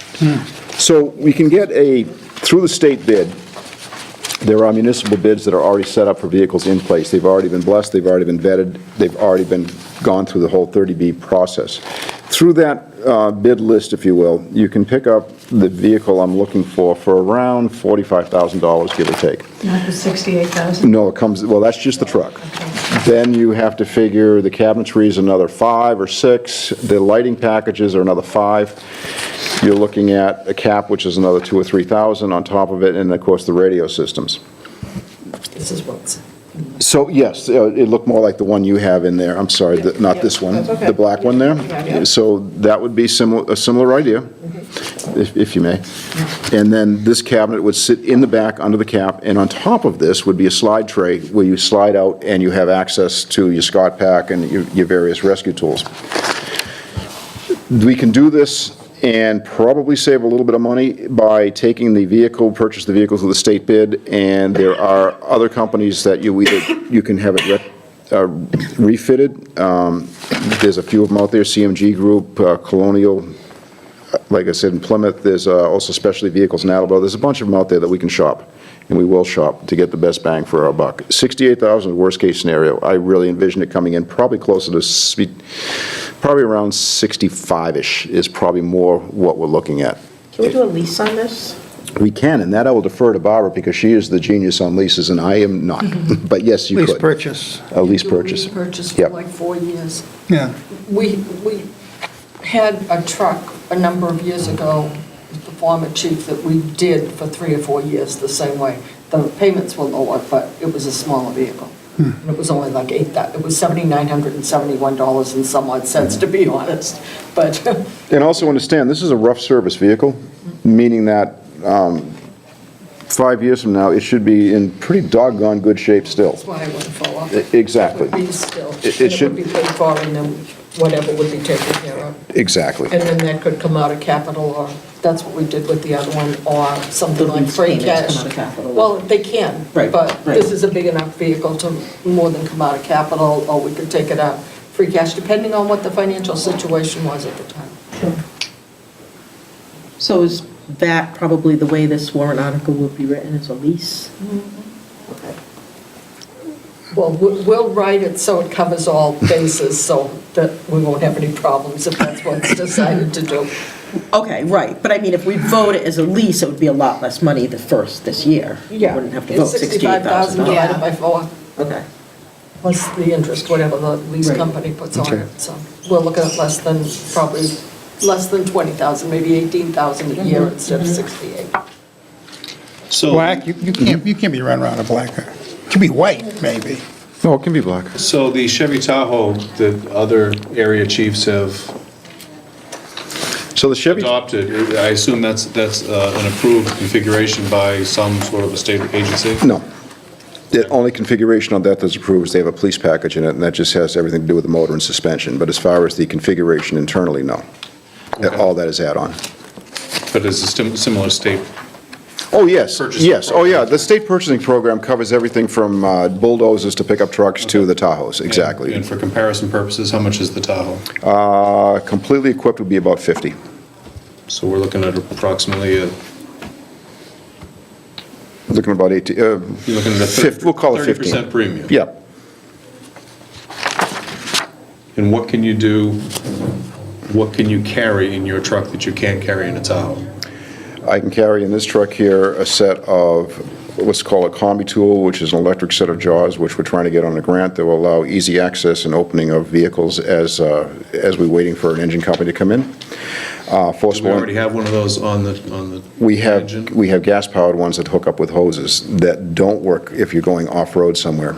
We've had, in my experience over time, we've had several off-road accidents, not here in this town, but in contiguous towns where you needed to have that type of capability. I also carry technical rescue gear. I also carry, as I mentioned, swift water rescue gear, as well as my structural gear. All that does not fit in the Tahoe. The Tahoe holds a lot less than we think. I don't know, you look up behind the house and see how the one in Texas is doing? It's not very swift. They call it swift water, but it's just basically mighty surface water. Winnetoxet, too, just- There you go. This is true. I've seen those grade 5 rapids. Can we put So, a, when you configure the Tahoe, the payload area in the back is relatively small, in the sense that when you add the cabinetry in there, it's gone. All you have is the ability for basically a lot of bookshelves, and I'd be pretty much where I am right now. The Expedition is not that much smaller than the current Tahoe. So I'm looking for payload capacity. The other thing, What are you looking for? I mean, what kind of truck do you? a pickup truck, a 4-door pickup Just a truck. pickup? A 4-door. A large? Yes, a full-size, but like an F-250 or 350 or whatever, full-door, whatever. I won't tow a horse trailer, I promise you. But it's that type of configuration that you see around town. Four-door? Four-door. Four-door. The reason for four-door is this. If I have to move personnel around, especially if we have to go in the woods to go after somebody, or to find somebody, you can't do it with the cab and a half, with the small door in the back. I had one of those at one time, and They're terrible. you just don't fit. The other thing, too, to consider is that on the one-ton vehicle, we have access through the county cache of equipment to other trailers that contain things for off-road rescue, gators, the off-road vehicles, things like that, that are available to every town in Plymouth County through the mutual aid pack, but you have to go get them. I don't have anything that will tow it. We have the old Chevy, the one-ton military version. I don't trust that going very far out of town, or we'll be towing it back. It's a very old, less than reliable vehicle. You want it? which one's that? The Chevy. Oh, I don't want a Chevy, I want a Vega. I never want a So what Chevy. I'm saying is, it becomes more versatile in, not, just before I came on, not too many months ago, we had a search here in town for a missing person that had done pretty great harm to themselves, and we weren't sure how that was going to turn out. We did not have the equipment here in Plympton, and perhaps nor should we, because it's regionalized, to send teams out to find this young man. That meant we had to take a less than reliable vehicle, drive it to Kingston, pick up the trailer that has the off-road vehicles on it, and bring it back to town here. That was a liability looking for a place to happen. I'm surprised the rear trailer hitch didn't just fall off the truck. There's so much rust. So that can't happen. That's a problem. And the Expedition doesn't have that towing capacity. So it becomes more versatile to the whole department, not just to me, but for other things we need that we can go get and get out there. Okay, thank you. I have a question. What happens to the old vehicle? Well, that is a bone of contention some places, and I hear you there, sir. Here's the deal. This is what I'm thinking, but I'm open to any and all suggestion. I had mentioned about Captain Schusted taking over as code enforcement. It would be a car that could be used for him when he's doing inspections. If we're sending people to drill school, they could take that, 2 or 3 go up together in that vehicle, which is done routinely without the towns. It does somewhat limit our liability, I think, by doing that with the town. For instance, we'll go to Captain Schusted as an example. He's out So that's what you're inspecting something, and if he got into an accident with his own vehicle, we own his vehicle at that point. So I think we would keep that. I We'll think have 3 vehicles. no, we would get rid of the Chevy pickup. That would be gone. Which one's the Chevy? The old one that's kept outside? Yeah, that's going in. That would That's go. right. That would go. There it So- goes. Well, right now we have it, and I can't get rid of it because I don't have any pickup truck capability at the moment. So that would go. We'll take it offline. We'll take that out. Yeah, we'll take, but if it came down to the point where if I had to sacrifice a vehicle for a more useful vehicle in the department, then we can talk about that. Absolutely. We don't, we have just the 2 vehicles. We don't have the Expedition anymore. That's not ours. No, but we do, I mean, the Explorer, rather, I'm sorry. we do have an Explorer and a Taurus, whatever it is out there. The chief's car and the pickup truck is what we have. Yeah, but there's 2 other cars in the parking lot that are town ones, and why can't we share them? That's my, I would be happy to explore that. Okay, I think that's outside the Yeah. purview Yeah, of I was gonna say, I wasn't sure that was even available. So can we discuss that later? Okay, that's good. Thank you. That's good. That's very good, actually. So, next. Next. Is the Lucas CPR device. So the Lucas CPR device, I'm going to talk about, and we have put in for a grant for this. I don't know what the likelihood of the grant is, but we have put in a request for a grant through Firehouse Subs. If we don't get it, it's something we really need. Out of everything else in this package, when you look through the 4 gas meters and the thermal imaging cameras, we can make do with the cameras we have now. They're not that great. With the 4 gas meter, I am working on another way of getting that through an AFG grant. But the Lucas tool, let's come back to that. So the Lucas is really an automatic CPR machine, if you will. We currently own one. It is in ambulance 2, which is our primary, the first out ambulance. We don't have one in the second ambulance. The studies have shown over time, and this is backed up by studies done by the American Heart Association, that in the event of a cardiac arrest, the most important treatment, if you will, that you can give your patient, other than electrical shock therapy, defibrillation, is good, consistent chest compressions.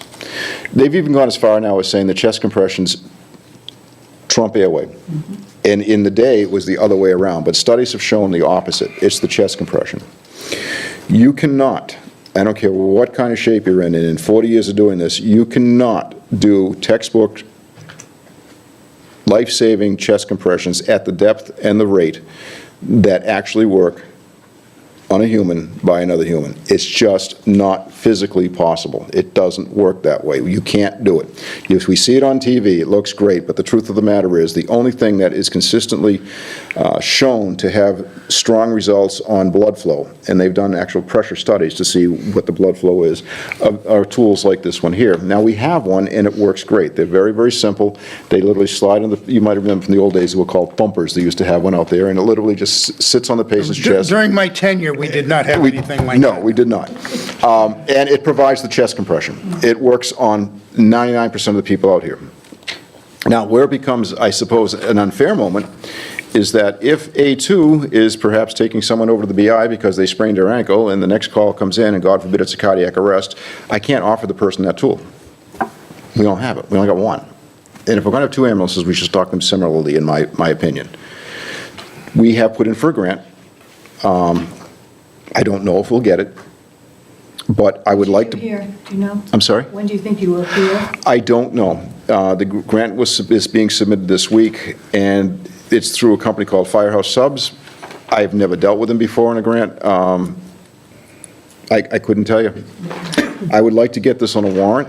If the grant comes in, we'll just, and town meeting hits, we'll just take it off that day. I suppose we could do that, or whatever we need to do. May I? It can, if you remember, a couple of years ago, we had, maybe 2 or 3 years ago, the fire department was looking for $16,800 worth of equipment, and it was attached, it was 10% of a grant, but it was written that way in the article, and they didn't get the grant, so the money could not be expended. And then we went back to a special town meeting and repurposed the 16.8 last year. So it can be written that if the grant comes in, then that money will not be expended. I have a question, a general question, before you, and maybe it's the selectmen too. Are we now a 2-ambulance town? Mm-hmm. But that's not what the intent was. Is that, am I correct? That predates me. Let me, well, if I can, we have 2 ambulances. Okay? One is staffed all the time. The second one is not. The purpose of the second ambulance is twofold.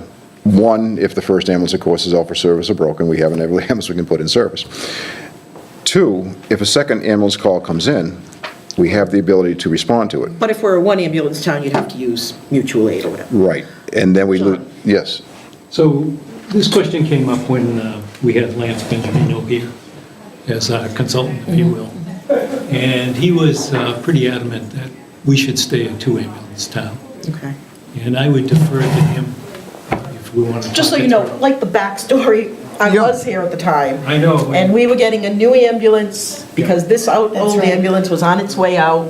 And that's what this ambulance was. It was a replacement for that. We'd run the other one because we still had it until it died, but we were just going to be And I one can remember ambulance. Susan constantly, why do we need a second ambulance? Right. But I think one of the things we found out at the fire study committee when we were having issues was that we started to learn a lot more about operationally what we should do and be doing based on the people who actually did it. Okay. And then I Well- thought Chief Benjamino made a good argument for it. Okay, and I can wrap my head around these things a lot better if I know that that is the town's overall goal, is to run 2 ambulances in the town. Staffed one and the other is backup, exactly. Let's not forget. And that's if when the call goes out for a 1 EMT and 1 paramedic, you get them. Yeah, we can fill the ambulance. He can go to this. And I also can respond and do respond often, as well as Captain Schusted. The other thing also to remember from a financial perspective, they're all billable insurances. In other words, are we going to give that $800, $900 to a different town, or are we going to recoup it ourselves? But we don't make money on the ambulance. No, but Let's- we don't make money on the let's not ambulance. Make it sound like it's a But cash let me, cow. but the No, it wasn't at all, sir. That wasn't my intent at all. Should we Other be people not in the spending past the have ambulance money tried the to way sell we us are? that. That's not the- No, I'm not saying that, but I know in my budget, You every don't break dime even. makes sense. No, You don't even no, come Spend it close. on we don't ambulance even come stuff. close. It But costs, should that money be being saved? There are because people we're in gonna town who need to think that replace the this ambulance makes old money for this ambulance? town, and I just want to make sure that they were very clear that it does not. it does not. I owned my own ambulance company for quite a while, and I, believe me, I understand. Okay, so when the You're time saying comes the for new ambulance- ambulance, we should have service in We'll have a general. good portion Yeah. of it, Okay. and then we will. So my question is, Mm-hmm. what percentage of EMS calls is a cardiac call? I can't give you that. I can look it up and give it to you, and I certainly can't give you a cardiac arrest call, and frankly, if I did know that number, I'm not sure I would, because what if it was your cardiac arrest? We're not asking for names. No, what I'm saying, and I know I was being a little flippant then, but the fact of the matter is, it's a life and death tool. If I want to give my cardiac arrest patient the best possible chance of survival, this tool, and frankly, I don't know why it's not mandated in ambulances. It should be, but it's not. But it is the best possible tool. And in our staffing configuration, it also helps out that it frees up one person that would normally be stuck doing compressions, now can start helping in setting up the meds, perhaps driving the truck. It frees up a set of hands as well. Well, I have to say, if we're a 2-ambulance town, then I think we should have this on both ambulances. Personally, I'm not speaking for the committee, that's just, But understand, I'm not done with the grant thing, too. Right. I am pushing that for a grant. I'm cautiously optimistic, and if it's not there, and if you guys don't want to fund it, I understand. I'll find a way to get that one way or another, because I think it's that important. There's a second option, and this is something I haven't talked to people about, but because I know what's on the listing. We have $20,000 in the fire EMS study that we did with the town of Halifax to decide if we were going to go to a mutual system, combined in one system, that Halifax got a grant, and we never spent it. We still have that sitting in an article. That was the money I was referring to earlier. Oh, okay. For Well, the- we have for a the few other things too, so. building study or So we may be plans. able to, pay for it. Okay, so moving on Okay, to the yes. gas meter then. So, gas meter, I put in for 3, 4 gas meters. I can do less than 3. If we went with 1, I could live with that. So, a gas meter. This will measure carbon monoxide, oxygen levels. It also measures hydrogen cyanide, which they're finding is one of the byproducts of combustion that we didn't realize that are killing us, literally. So we have, especially in the wintertime, a few times a month, a carbon monoxide call where we go in and we find out that it is either a faulty detector or there is a problem with their usually heating system, and that has to be dealt with. CO will kill people. There's no doubt about that. The hydrogen cyanide, yes, ma'am. Just because I've got to write these minutes up. I'm sorry, go Is ahead. that the CPR device, Yes. you're requesting 17,000? Yes. Okay. Yes, sorry. yep. Okay, go ahead. And the gas meter, The 1,000? gas meters, they're $1,000 each. Each? Each. For 3 of them? Yes. So there, if we did have 3, there would be 1 in the engine, 1 in the ambulance, in one ambulance, and also 1 in the response car, which would be my car at that point. You don't need another one in the second ambulance? In this particular case, it's a rarity. The reason I would say we only need the 1 in the ambulance, because the ambulance rolls out on fire calls and CO calls routinely, would be outside of the normal use as a medical call. They do have, the ambulance does have, both ambulances, a little CO meter that just reads carbon monoxide. These are additional gases that you run into in a fire scene, which the ambulance would be at, or it would be in the engine. So one of the new ones would replace the one currently on the engine. So the one currently on the engine is marginal at best. It needs repair. It has 2 bad sensors in it, and the data it gives us is not reliable. It will tell us when we have carbon monoxide that's above a threshold, but not how much. And that's kind of an interesting figure, because that lets us, we can extrapolate the figures out of that to figure out the exposure time and who's been perhaps in the house and what kind of trouble they may or may not be in on that side of the coin. But more importantly, when we're done with a building fire, whether it's here or in a mutual aid town, one of the things that is a standard now in firefighting is metering the atmosphere. And what we're looking for more than anything at that point is hydrogen cyanide, which has been proven to be one of the contributing factors to firefighters dying of cardiac arrest on fire scenes. So hydrogen cyanide's a problem. We also have at least one high hazard target in town, and that is Cisco, where they carry not only anhydrous ammonia, but they also carry a large amount of hydrogen itself, which is what they power their vehicles that work inside the building with. We do have a single ammonia detector. That's a whole different thing to go down, which will suffice for now. But if there were any other unknown hazards in the building, we don't have a strong way of monitoring it. Now understand, when we monitor, it's not for mitigation purposes. We monitor to find out if we need to get out and get everyone else out. At that point, we would call in a state hazmat team, which has far more sophisticated meters than this here. That would be able to pinpoint, dial down, and fix whatever problem is out there. I'm respectfully asking for 3. I would accept 1 gratefully. We'll put it that way. Okay. And then finally in the packet here, I have the thermal imaging cameras, we call them a TIC. So they are... Small. What's that? It's too small. Yeah, they are wonderful. Well, we have a thermal imaging camera system. We have a FLIR system.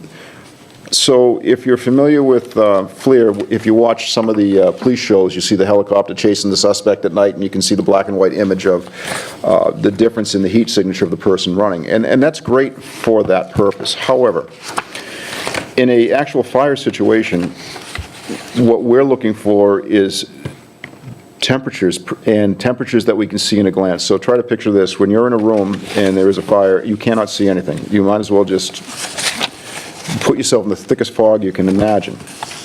So we can't see any trapped civilians, we can't see each other, and perhaps equally important, if not more important, we can't find the seat of the fire. You would think, when you watch television, that you're going to walk in, you're going to see there's all this fire and the beams are coming down. It doesn't work that way. We're looking for literally a dim glow. We cannot see it. It's not something you would find. And that's what gets people in trouble, because they're trying to find it, and fire doubles in size every 2 minutes. With these type of cameras here, just at a scan, what you'll see is the photometrics in it is different color configurations. So if all of a sudden I am seeing yellow, something's getting hotter. When it's red, there's the seat of the fire, or it's coming at me. I wouldn't know it was coming otherwise. So these are a valuable, valuable tool for us in the fire service. The FLIRs that we have, what I would offer up on those is they're a great tool for law enforcement. Now, I have not spoken to Chief Dillon yet, if he'd be interested in taking them in surplus from us. So when they're looking for a suspect, all they're looking for is, do I see a difference in heat gradient or not? Is that a person? No, it's not a person. Where I'm actually looking, how hot is that compared to my ambient temperature around me? If my ambient temperature right now is 400 degrees in this room and I got a 1500 degree signature on the ceiling, I'm in trouble. But that's not uncommon in a house fire. Those types of shifts. And I can't see through my mask between condensation and the smoke, but I can see the colors. That's why we're looking for that. Okay. I think And that's all. this $3,000 each is the figure? Yes, ma'am. Or, Would like to. I would like to. Are there any questions for the chief while he's here?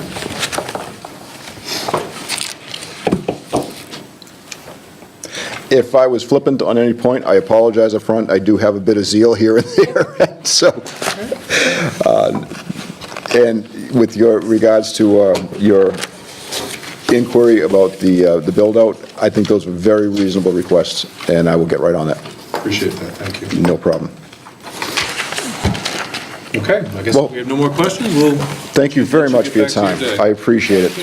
thank you, Chief. Thank you, guys.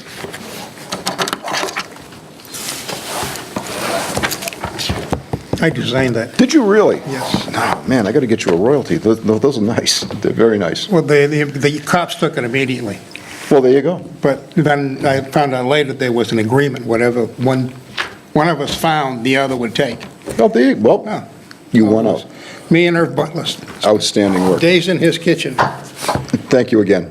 Thanks, Chief, appreciate your time. Do you have anything for us? I know you made some changes to the I don't- spreadsheet that I didn't look at. but- The what? The article, we can do an article for it. Nothing specifically new. I updated the spreadsheet a little bit, which we could look at next time. I think as a point of clarification, I should mention that for the assessor's office, and I don't know if I mentioned this last time or not, but they did discover that there was, their expense budget, why it was so low. Right. Other than that, I think I need to work these next couple weeks on kind of pinning down what are going to be routine, recurring expenses for the town buildings, like the toilet paper, the paper towels, trash collection, those kinds of items that we know upfront what that will cost. And I think I need to kind of get a handle on that and sort of separate that out. Because we created a line for maintenance, but then we also created a supply line for the town building, so we're trying to get a, Right, so I'm handle on what trying to that get a looks like. handle on that. And also too, I'm trying to get a better handle on, I would say, I would call it, I mean, it's technically considered a utility, but like what we're paying for Comcast and Verizon, kind of the communications bills, because we get a ton of invoices in, and some of them are easier to read than others as far as what is this for. But I just want to make sure that we're getting the best possible deal, and that we're not operating like on such separate little islands that, you know, this department's paying one, this department's paying another. It just seems like a lot, especially last week. Barbara helped me kind of dig down a little bit as far as getting some data from prior months as far as like what they've been spending next door at the fire station on phones and Comcast and that kind of thing. And it's a lot. And I don't know if maybe some services, Nate had the suggestion that maybe some of these services could be bundled more appropriately for a municipality to ensure that we're getting the best possible deal, so. If there was more competition in town, you would have better deals, but I mean, as far for as, example, the chief's Comcast presentation said you needed $5,000 a year just for Comcast. Yes. So that's $400 a month, which seemed outrageous to me, especially if it didn't include landline or cell phone. Right. So I know that's double what I pay, Yeah. and I have landline and Right, Yeah. right now, Couple we're, extra packages, we're what paying else? out to Comcast, to Verizon, and to Verizon Wireless for the chief's cell phone. So I would just like to get a better handle on that and kind of figure And out. it may not be any savings whatsoever, because it probably, I'm sure it comes down to the number of, probably when we get rid of the trailer, that's one, Yep. Right, that's Right, that'll- one outlet we won't need. that So will that might help. improve things. And the one thing that they have with Comcast is when the power goes out, the cable goes out. Right. My Fios runs fine. So the other thing too that I should mention, and I don't know what the level of interest would be, but Chief Dillon and I were looking very, very intently on seeing what we could be offered in the way of fiber optics. Fiber optics do run down 58. They're actually already connected to the building, which I didn't realize. Verizon fiber optics?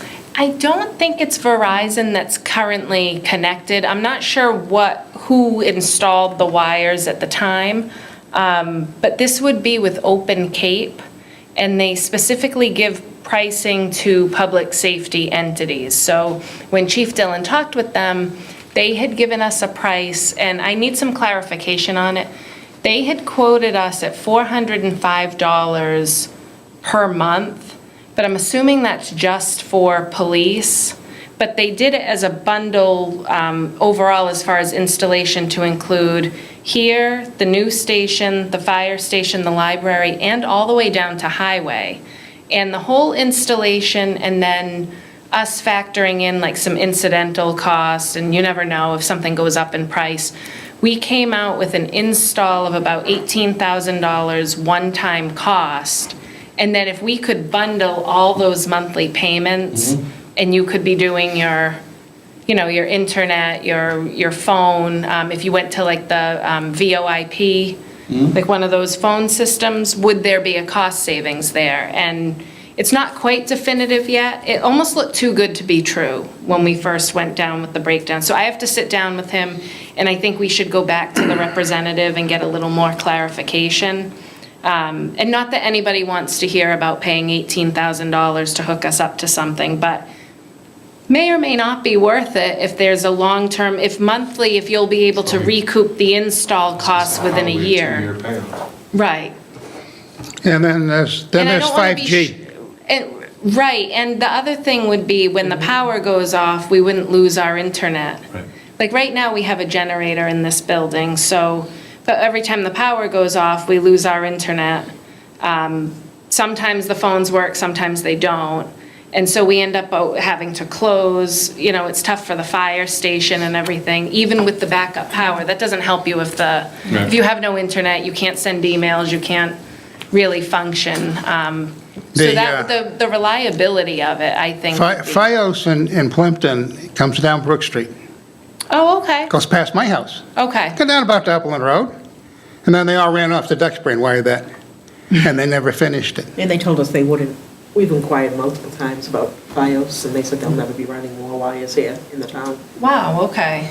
But with 5G on the horizon, 5G will actually give you that same kind of speed and connectability. So what was wirelessly. interesting is the network that runs by here, and forgive me for sounding, I'm a lay person with this stuff, I'm not a tech person, but it was explained that if there was an outage or an issue down at one end of the line, because of the repeater system on it, you never lose your connection because it would be in such few instances that there would actually be an issue on the other end, like multiple issues. So it was something we were looking at, and, not that I want to come forward with another cost. I know it's running a little tight, but I also don't want to be short-sighted if it's a real Well, and now's the time savings. to do it, if we're talking about. In if a we're brand-new bringing a new building. building online and talking about a second potential half building. Makes sense. So I'll get more information about that. I know one of our selectmen in particular was very interested in it, but I just don't want it to fall by the wayside, in all these budget discussions and then to come up at the last minute. I have a quick question. Sure. Have we heard from either Kingston or Halifax as far as Silver Lake budget and how they're accepting it? I have a meeting with the Kingston Town Administrator later this week. I don't think We had it's, had, you don't think that I don't think people are, fighting it, or? no, I don't think people are pleased. Okay, because I know in previous years, we've met with the other towns, and as a group meeting about Silver Lake budget, and I did receive an email about a month or so ago, so kind of an initial email where they sort of did the initial projections, but that was, what we received tonight would have been, more accurate than what they had originally. So if there's no other business, the only thing I think we need to decide is our next meeting date. I had proposed Monday, the 21st, because I think that's after the warrant closes. Does the warrant close the week before? The warrant closes on Monday, the 25th. Oh. But did you want to, I should have I thought it, well, maybe that's what maybe, I meant the 25th, maybe. Let me see, calendar. Yeah, okay. So it- The warrant closes on the 21st, but, so I wanted to meet on Oh, Monday, yes, the I'm 25th. sorry. The deadline for articles to me is the 21st, and then the selectmen, they take their vote, it has to be the last Monday in March. So they'll formally vote to close it the 25th, but I made the deadline for articles just so I can get them a draft. So I thought it made sense for us to meet after the warrant was closed. Okay, I don't think there's anything really, there's no other departments that we really need to. no, Meet there's with- not. I mean, were you No, thinking, my mind was saying there's a meeting next Monday night. Oh, What okay. is it? It's wage and personnel, that's what it is. so, the 20, if we were to, don't we normally have, because I don't know that, we meet with the selectmen to sort of? We haven't yet. we usually do that a little closer to town meeting. Right. Last year we did anyway. So I'm again, only I basing- thought- I only have 1 year to base it Well, on. last year, didn't we meet a couple of times with them to get an idea of where we stood, where we were going with the budget? Well, Maybe again, so I thought if the warrant closed on the 21st, and you'll be updating the warrant articles as they go along I'm gonna update them anyway. as they come in. Right, so we would have a final list of articles, and we could even tentatively meet with the selectmen that night on the 25th. We just to- could do that. Just to kind of get a Feeling of how they're feeling where they're voting leaning and what they're. Right, I can think that's, because I I'm think- almost positive we were at the meeting where they made their votes on a lot of the warrant articles. Yeah. Where all the. We Yeah. were, but I Yeah. think it was in April last year. Well, I mean, I think this would be like a preliminary meeting, then we'd probably come back in 2 weeks after that and meet with them a second time, and So maybe March 25th then? that's, yeah, I meant, that was the day I had in mind, I just typed it wrong on my sheet here, which is just totally for my benefit anyway. What- So Monday, what time March did the selectmen meet? 25th. At what time? What time do they meet? They start sometimes at 5:30 if they have an executive session, but usually 6 o'clock. All right, we'll do 5:30, So if you and did, that'll give us a half an hour to kind of talk about things, and then we can come in here at 6 or 6:15 or so to meet with them. that would be good. You want me to get you? I'm Sure, fine. why not? I'm fine with that. All right, so Monday, March And I'll have an 25th. update, I'll do the forecast and update anything on that and double check some things and see, where we can go with the funding Okay. Are there any? and talk to Liz Any about other the items that funding to make anyone sure she has agrees to- with me. Okay. Entertain a motion, Trust me, get out of here. I do. So I know moved. you do. Second. Moved and seconded, all those in favor? Aye. Opposed?